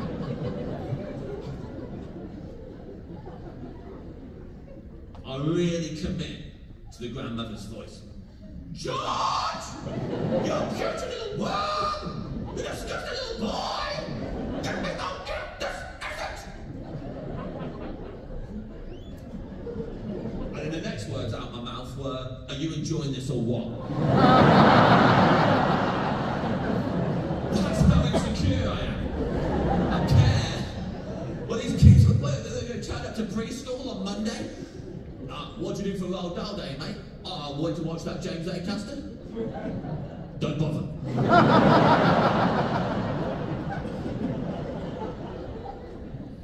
Sticking Lego bricks up his goddamn nose. Here's the worst part. That was the first group of 6 groups of children I had to read to that day. Spoiler alert, had to go at all of them. Never learnt my lesson. Well, I did learn my lesson. The first group left, and then I had a word on my own with myself in the turret, going, don't do that again, and then I did it again, and then that just repeated all day long. I kept convincing myself I was going to turn over a new leaf. The next group of kids would come in, I was like increasingly more manic each time. Hey kids, how's it going? I thought it was fun. What's your name? William, that's a cool name! And like 5 minutes later, William, don't look at your mum, look at me, William. What was the last sentence then?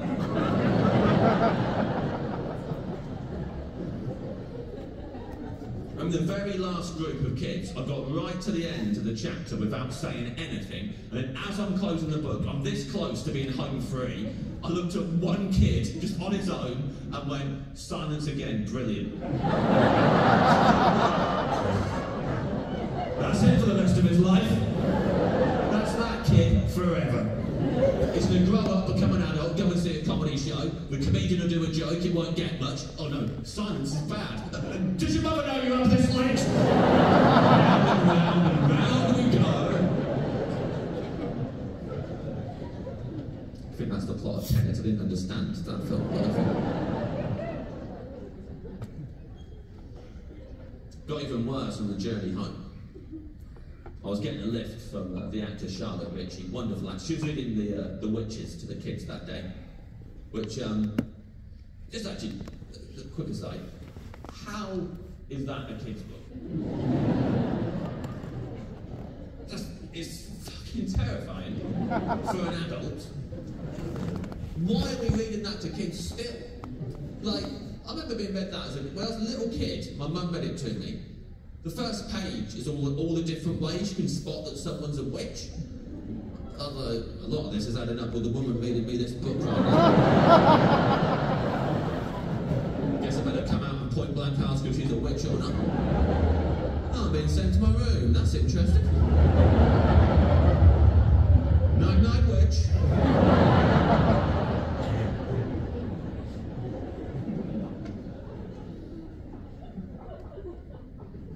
Charlotte Ritchie is driving us home on the motorway. Okay. Only thing you need to know about Charlotte Ritchie, despite, as well as being a gifted actor, she's also an objectively wonderful person. She's exactly as she comes across on TV. A good soul, which, to be frank, was the very last thing that I needed at that point. I needed another scumbag comedian who'd think it was cool that I told the kids to go fuck themselves. Charlotte's in a very good mood. Like, what a great day. That was brilliant, you know. We're so lucky to have the jobs we've got. Like, one day I'm filming something, the next day I'm reading a book to kids in a castle. I've told them to keep me on the mailing list. I really want to do more of these going forward. How was it for you, James? Oh, I had to go at all of the children.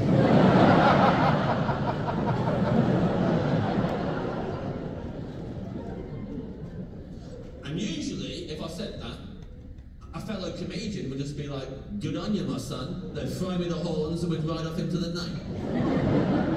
But Charlotte Ritchie said something I hadn't had said to me before. Charlotte Ritchie asked me why I had done that. Suddenly I feel like I'm on the back foot.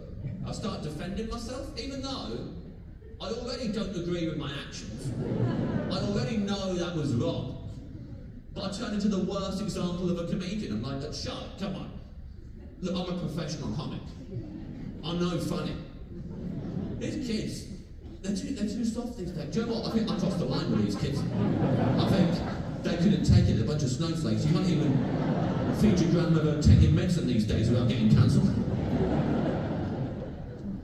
You know what I think some of these kids did? I bet on the way to Roald Dahl Day, I bet they googled Roald Dahl, and I bet they discovered, and I hate to say this on his day, that he was an anti-Semite, and that is true. Say it again, he was an anti-Semite. That's a fact. And there's loads of racism and homophobia in all of those books, and they've taken them out now, but you know, I think these kids just can't separate the artist from the art, Charlotte.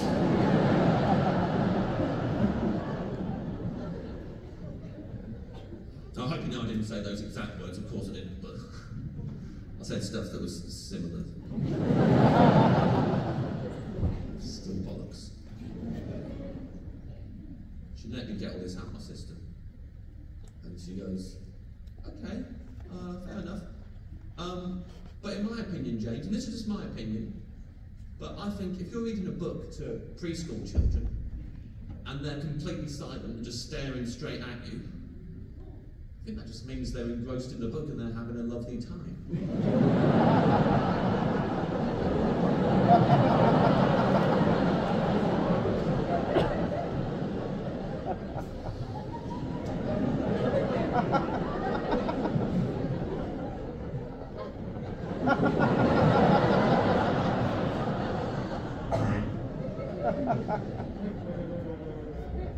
All the way back to London. Just thinking about it over and over. I thought about it so much. I mean, all the stories I've told you tonight, pretty much thought about on a loop, especially during the lockdowns. I think all of us during the lockdowns thought a lot about our jobs and our reconsidered our relationship to our jobs. I'm not going to make out we had exactly the same experience. I'm loaded to fuck.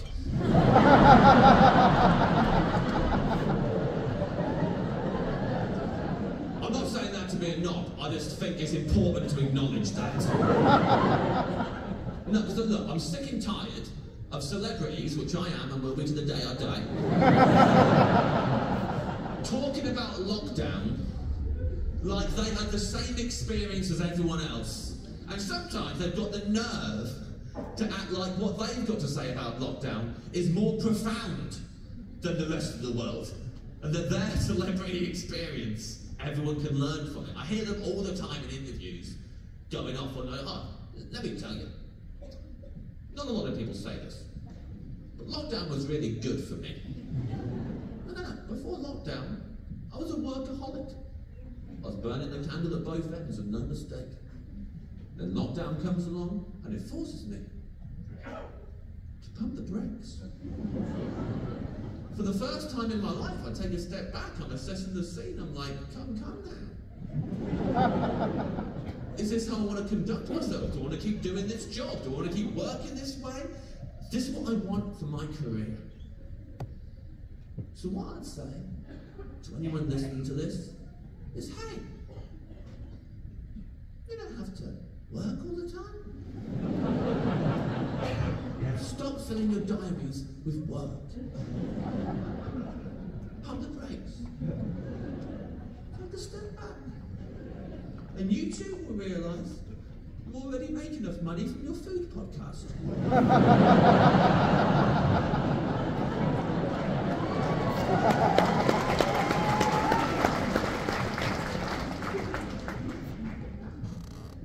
Lockdowns 1, 2 and 3 were the best days of my life. I hope we have another lockdown and I hope it lasts forever.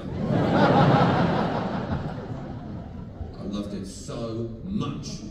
Every evening I sat and watched TV and I felt relaxed in the evening.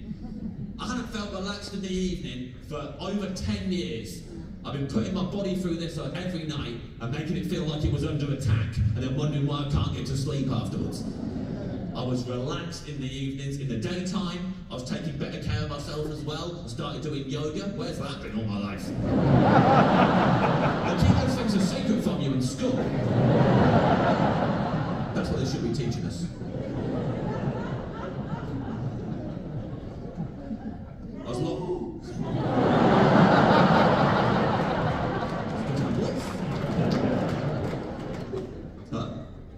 What was it? Was it a boo? Oh, we did a moo. I love it. Structurally, that was brilliant. I just missed the end from up here. Someone hates yoga.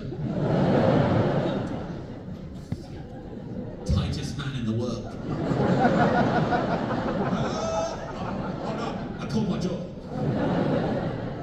I pulled my jaw doing yoga.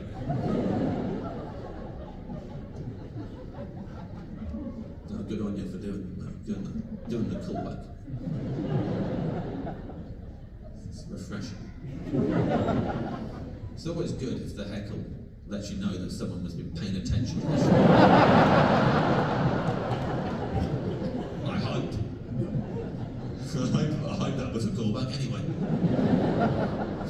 It's an absolute nutter. Got lucky.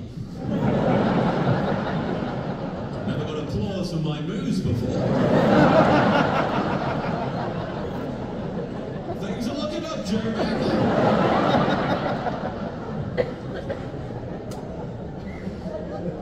Goes home to the wife. They liked it. Wrong again, Mildred. Just because it went down badly in the Paul McCartney Q&A doesn't mean Acast has not done appreciated. They know a good cow impression when they hear one. Yes, this is my Liverpool accent. Still no better at impressions than when I was 6.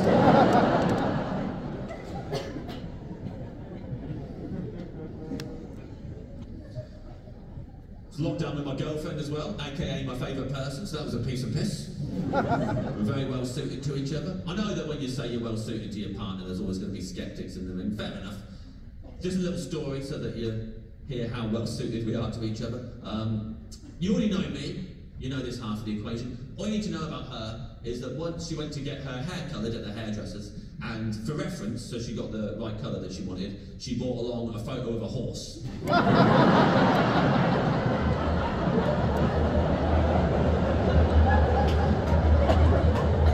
That's who we're dealing with. I'm head over heels.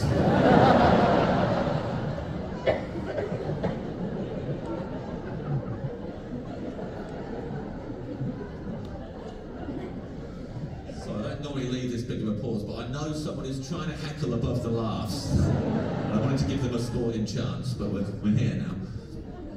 I'm assuming they were trying to do a neighing impression of a horse. Maybe that's what I would do if I was one of you guys. If I was one of you guys, I'd see how well the moo went. I'll be going, no! But you know, that's just me. Also, it wasn't even just a photo of a horse. I asked to see the photo because I wanted to see if they got the colour right. It was a meme of a horse. It's a horse meme. It's a horse with long, luxurious mane. And then the meme said, maybe she's barn with it. Maybe it's neighbourly. You know, like now, like when a horse talks? She showed that to a professional. I like to look like I'm barn with it, please. Much obliged. It is. I wasn't there when it happened, but I bet everyone who saw that went, I bet she goes out with James Acaster.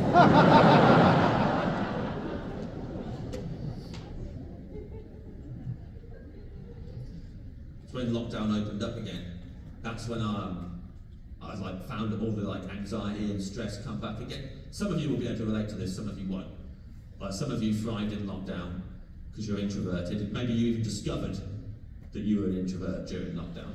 You're like, fucking hell, why have I been saying yes to every invitation for years? I hate people, including the ones I love. Why am I going to these things? This is amazing. We thrived in lockdown and it was great. And then when it all opened up again, you know, we really experienced like the full noise of how it used to be before. And that was, I think, quite sober. Oh, this is what I was always dealing with.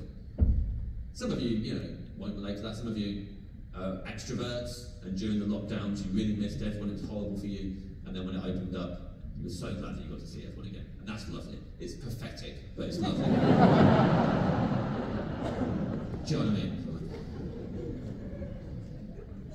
I was on a train late in 2021 from London to Kettering. Things had just opened up, everyone was nervous. I'm on a carriage, there's about 30 of us, I'm the youngest. Some of them in masks, some aren't. Then got to the first stop, doors opened, and please believe me when I say a gang of 13-year-old boys got on the train. There was like 7 of them. And they were proper looking for that. They were looking for it. Like, it wasn't like, I think before the lockdowns, I'd feel a little bit anxious, but not much. You know, I think I was always up here, and I didn't realise it. So if a group got on the train like that, my anxiety would go like that. I just wouldn't, I barely noticed it. But now I'm down here because of the lockdowns. So when they turn up, I'm like, bah! It's like fucking a huge spike. It's like the Wild West and Jesse James and the boys are on the train. It's proper like, damn, like that. And I was right to be scared. They were looking to cause trouble. You got to remember, like lockdown 1, they were 11. They've missed out on 2 years of being the worst people on public transport. They can't wait for their major debut. They've been strategizing over Zoom. Immediately, they start running up and down the aisle, just gunning it, playing a game where they try and push each other into the other passengers. So we're getting them pushed into us just from the word go. The leader stands at the front of the carriage and he gets a full bottle of Coke and he just lobs it. Doesn't just bam. Headlight for everyone else. Just lets it go like a psychopath. Just like that. It rebounds off of a window like that. Nearly takes a grown man's eyes out. I remember this man responded by going,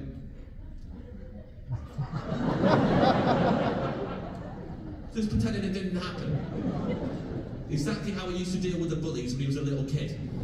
That's what happened to all of us. As soon as they kicked off, we all turned into whatever age we were the first time someone picked on us.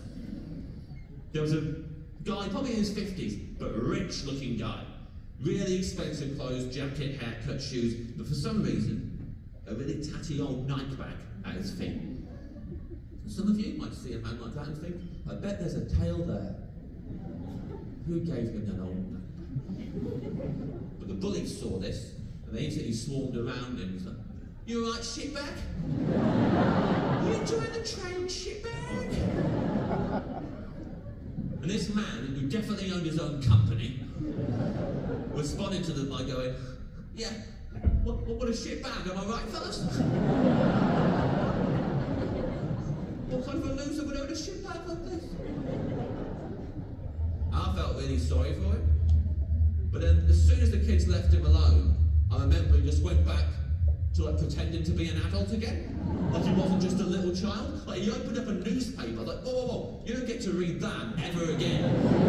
You just bullied your own bag, shitbag. You read the cartoons and nothing else, you put it back in shitbag when you're done. One of the kids starts tearing up one of his school exercise books and then balling up the pages into snowballs for a big old paper snowball fight. That's relatively harmless. They're just throwing balled up bits of paper around the carriage until one of them goes to throw a proper massive one at his mate who's right at the other end of the carriage. So he gives it full force, but he releases it funny and it hits a woman who's sitting there. That's the distance.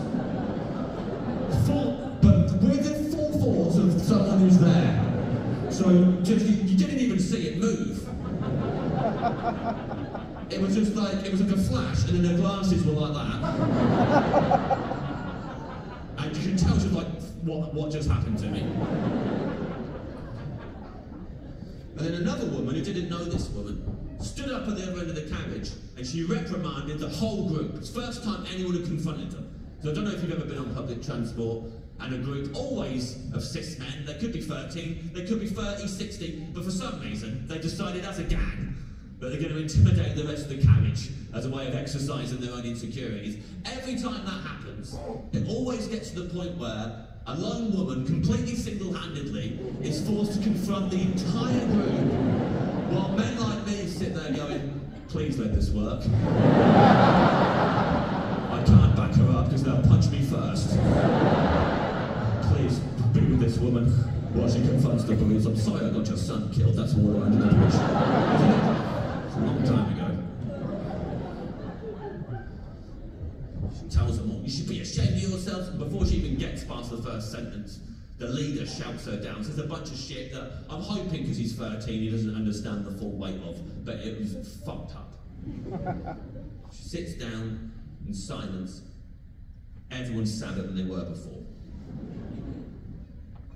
Next stop, an old man gets up to leave the train. All you need to know about this man is that he was bald man. He had no hair on his head. So they eviscerated him. All the way down the aisle, it's bye-bye Baldy and unoriginal shit like that. He steps out onto the platform, but instead of walking away, he turned around slowly while the doors were still open. He's looking back in the carriage, and his eyeballs are trembling, he's furious. And then the door's big to shut, and as they're shut, he just goes, your parents do not love you, and then they shut and it leaves.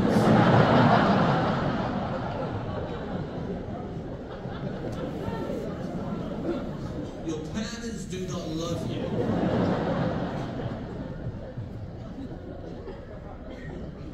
It was... You know, when like, look, I'm not going to make out I'm perfect. I've been considering telling them their parents didn't love them. I had a whole fantasy in my head. Well, I was going to bring him down and tell them their parents didn't love them. But when you see another adult doing that, you're like, oh yeah, you shouldn't say that to kids. No matter what.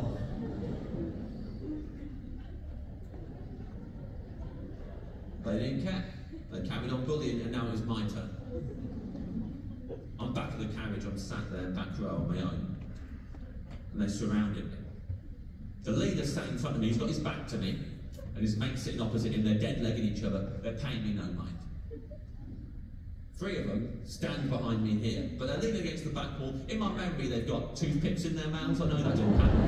I know it's not true, but that's how it felt.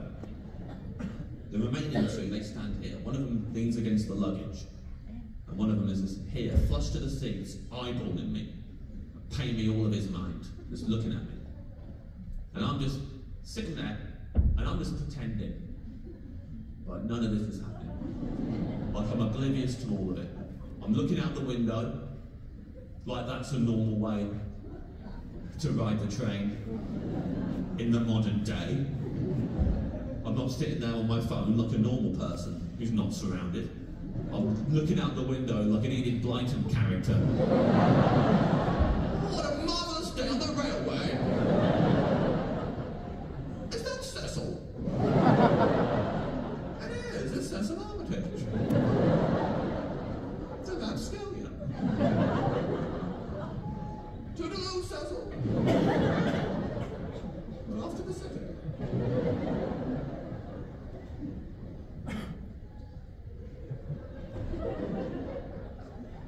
This one here, he goes, oi!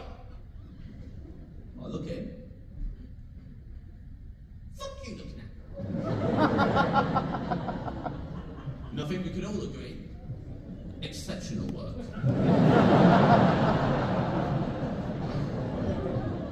Look, I know the laws of the jungle. If someone says oi, you've got to acknowledge them. But if you look at someone, you're asking for trouble. My only way out of that would have been if he went oi, and I went, yes? And how may I help you, fine chap? It looks like rain, I hope you bought your galoshes.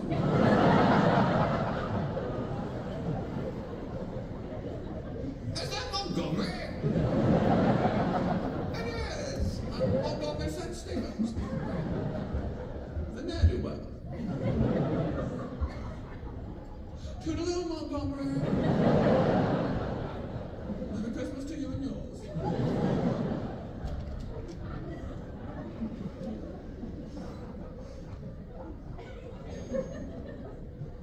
Oi! Fuck you! Oh, you said oi, so I looked at you. That's what I said. You said oi, so I looked at you. The little kid sat at the spinning wheel again. He goes, getting fucking cheeky to me, mate.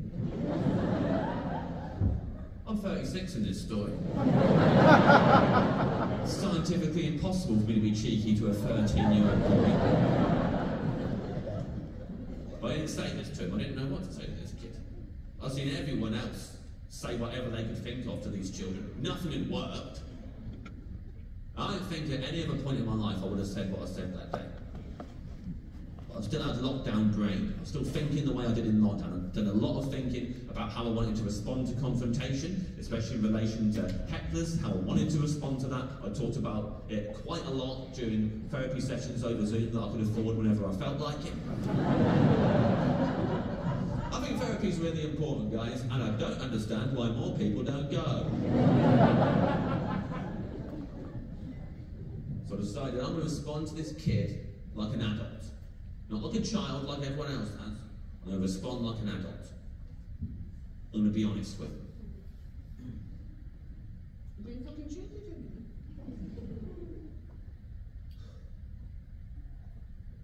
Why are you trying to scare me?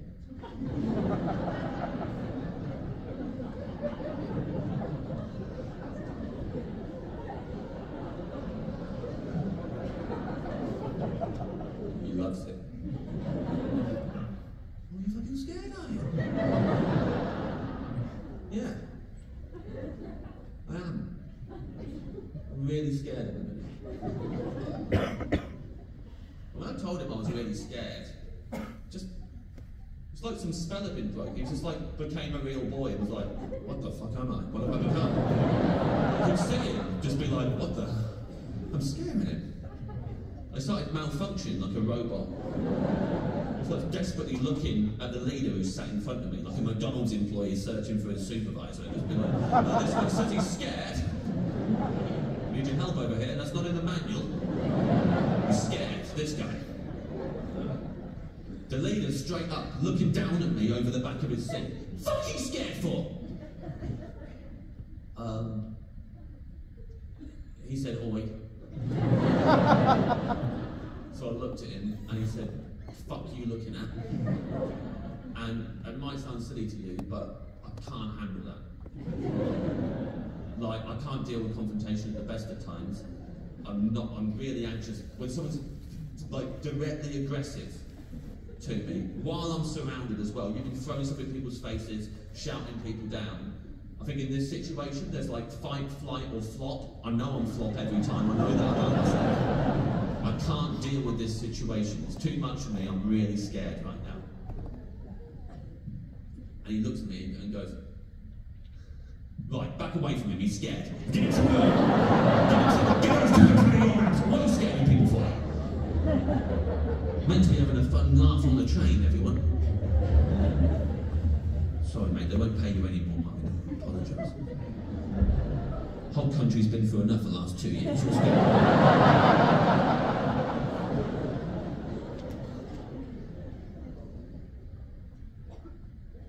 I remember when I first told that kid I was scared. All the other adults on the train looking at me like, well, I guess this is the first one of us to die. When they left me alone, grown-ups couldn't believe it. They're like, what? We could have said that? I've been scared the whole time. You threw a ball of coke in my eyes and it's fucked up. You think I'm not scared?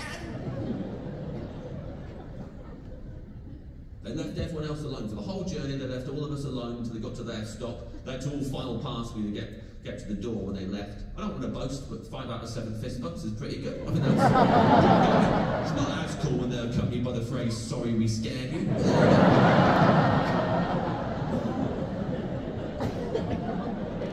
You were the scariest of them all, little man.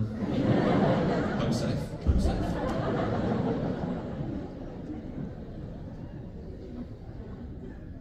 And look, more than any other story in this show, I always really want to stress to you that that story is 100% true. Because I'm aware that it doesn't sound true. I felt it. Every night when I say about the kid going, right, back away from him, he's scared, I can feel it in the room. Some of you laugh and some of you go, well, that's bullshit, so I won't be laughing at that. But it is what happened. I know it doesn't sound real, that's what happened. The whole thing happened. When the guy said to them, your parents do not love you, I saw that on a different train and I airdropped it into this story. And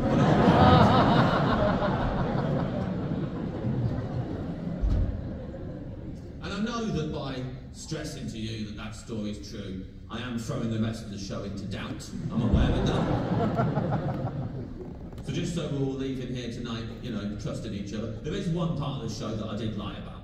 So I feel like I should come clean so that we can all leave knowing what the deal is. The only part of the show that wasn't completely true was when I told you that Stephen Minnie was my Cub Scout leader. He wasn't. He was my Adventure Scout leader. I was 15, I didn't want to admit that to you at the time.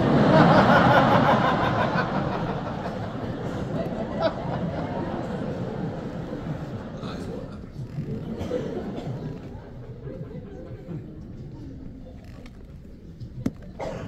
So listen, thanks for coming tonight. This show was an experiment from the start. I knew that I wanted to do stand-up again. I knew that I did like it. Didn't want to get rusty and not do it for years and then decide I want to do it again and then be shit. Do you know what I mean?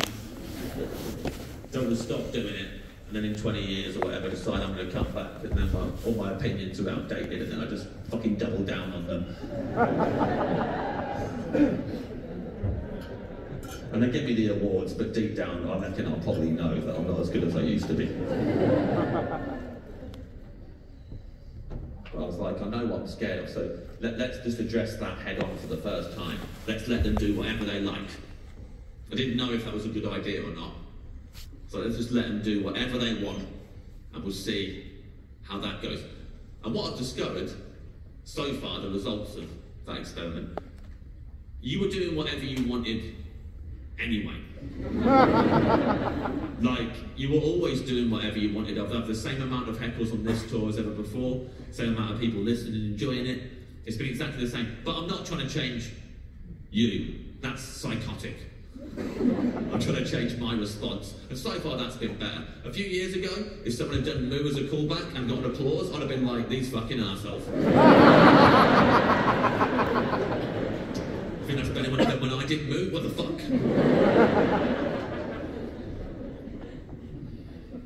Obviously, I'm trying to take better care of myself off stage as well, mainly off stage actually. Started giving myself more time off, pumping the brakes, I'm taking a step back. My girlfriend and I recently went on holiday for a week to Disney World in Florida. I bought the boy, obviously. If I'm going to put him on stage but not taking to Disney, I'm not a monster. Every time we told our friends we were going to Disney World for a week, their first response was always, what, without kids? We're bringing kids with us. I bought the boy, she brought the girl along. And they had a brilliant time. The boy and the girl just running around Disney all week, having a blast. Because for me, look, I'm not going to tell you what makes a good relationship. We're all different, it's different for everyone. But for me, a good relationship is when we're not just getting on with each other in the here and now, but simultaneously, every past version of ourselves is getting on with one another. And I might have to protect my younger self around her, because she likes him, she loves him, and she wants to protect him as well. And look, I know that's not fun, I'm aware, but that's what happens if you actually write comedy from a place of love. It's not funny, that's a shit. Thanks for coming everyone, I'll see you next time. Thank you very much.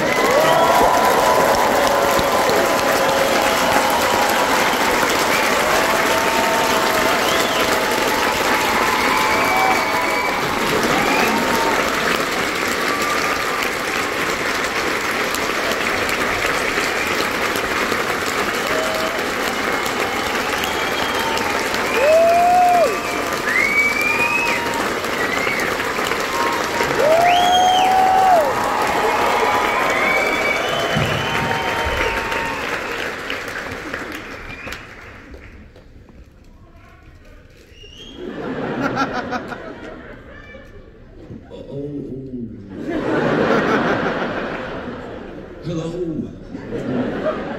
My name's Paul McCartney. Oi. That's Ringo.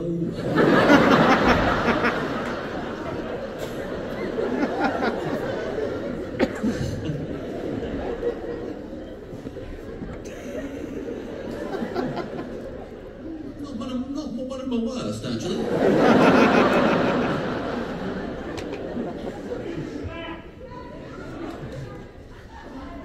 I will never do shit for you. When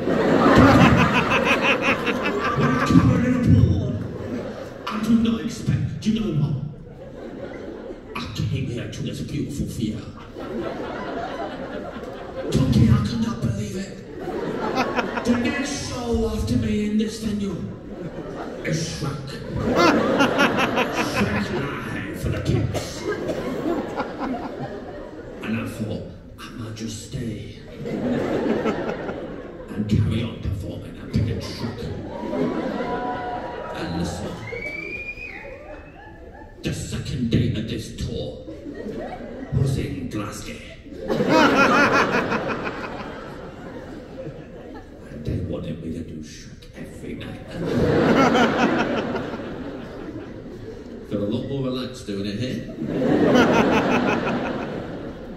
Had to explain to them beforehand. Let's all bear in mind this is an impression of a character from a film and not an entire race of people.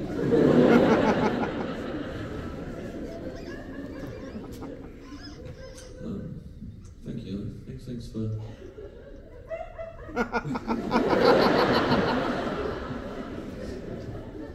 This isn't experiment I've been doing for the last 2 nights. Still nothing. Sorry? What's Connect 4 for? Oh, yeah. Oh man, it sounds like the start of a Two Ronnie sketch. I'm trying to think about what the comeback would be. No, those sketches were harder to write than you think. What's Connect 4 for? It's just there. It's just there.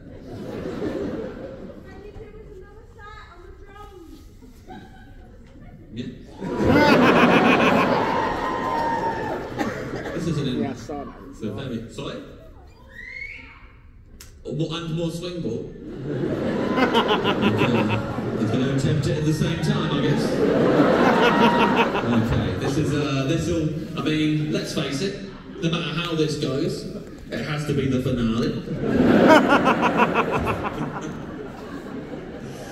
Now there are 2. Huh?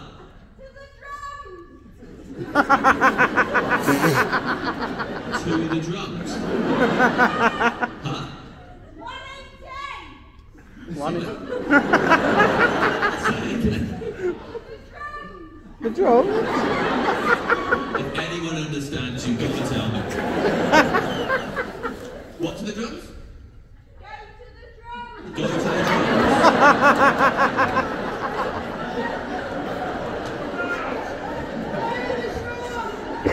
Yeah, I'm going to play the drums. I think someone drifted off during the setup to this.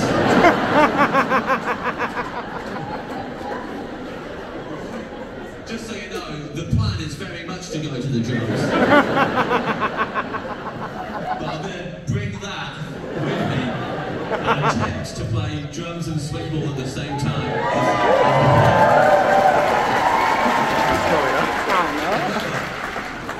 Yeah, I know that there are 2 stage weights in here. So I agreed to do this when you said it, and then I remembered I'm not as strong as I would like to be. It's far from the least dignified gig I've had in Liverpool. This moment.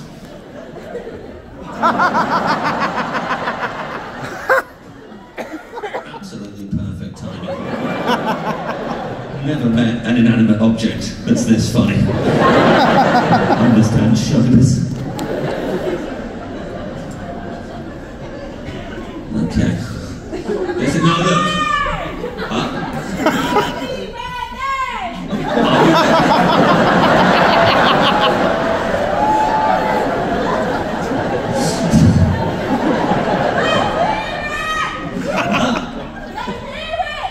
Let's hear it.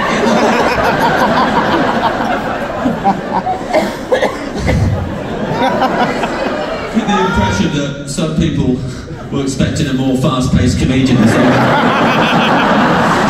You have any idea how long we've waited for some of your punchlines, mate? You sit there, taking your time. Jack Whitehall would have done 5 stories by now. We all would have laughed. It's funny because the dad doesn't understand. That's what we're laughing at, right? No. We're laughing because we secretly wish we could say what his dad is saying.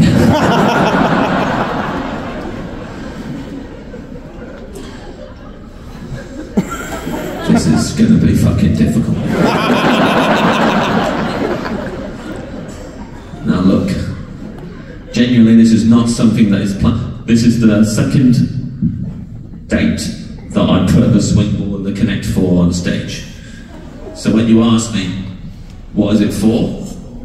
I don't know yet. I just know when something feels right. And I've put it on the stage there, lit up. And the idea is, and we can't do it now, that if anyone during the show, because you'd be surprised, you know, some of you, this will be the first time you've seen this show, and there are gigs where it's been like it is tonight. I do all the material, we have a laugh, And there are other gigs where I don't do any material, and it's heckling for the whole thing. There are other gigs where there's one or two hecklers, there's all sorts. And there will be some gigs where someone will get up and they will start again on Connect 4. And whenever that happens, I will play against them. But I will never start it. The person who's shouting, "Are we ready?" What song would you like?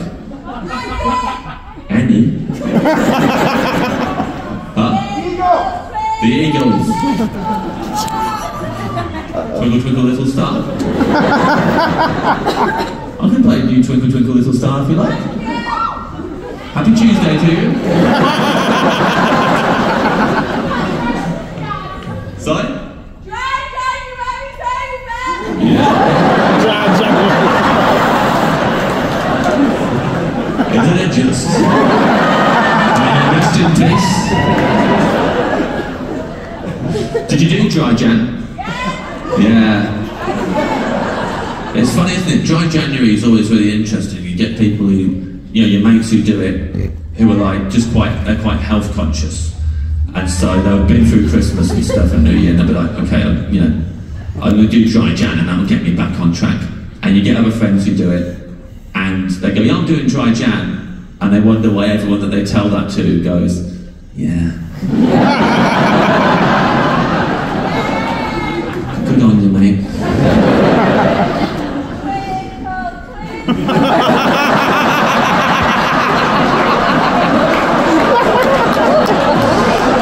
I said we'd all brought our inner children along with us. We've got a 2-year-old on her lap. She's protecting her with a lot of booze. Do you know what? I think it's astonishing and very impressive that you have kept quiet until now.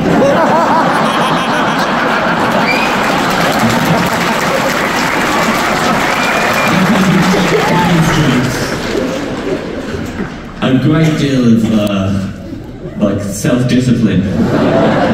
Probably that's what got you through Dry Jan as well. You're like, I'm not going to heckle for the show, but if there's an encore, I'm absolutely letting the leash off. I'm singing Twinkle Twinkle. I'm going to ask him to do stuff he's already agreed to do.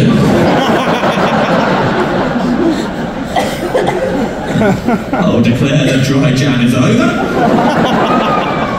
What have you had tonight? What have you buried Dry January with? What have you drunk? We've had a bottle of 3/4 Prosecco. So pissed, can't even finish the word. Prosecco. Prosecco.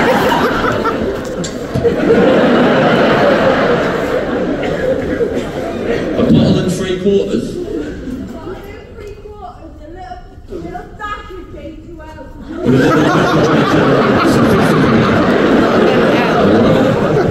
What flavour J2O did you go for? Huh? Passion fruit, yeah. Huh?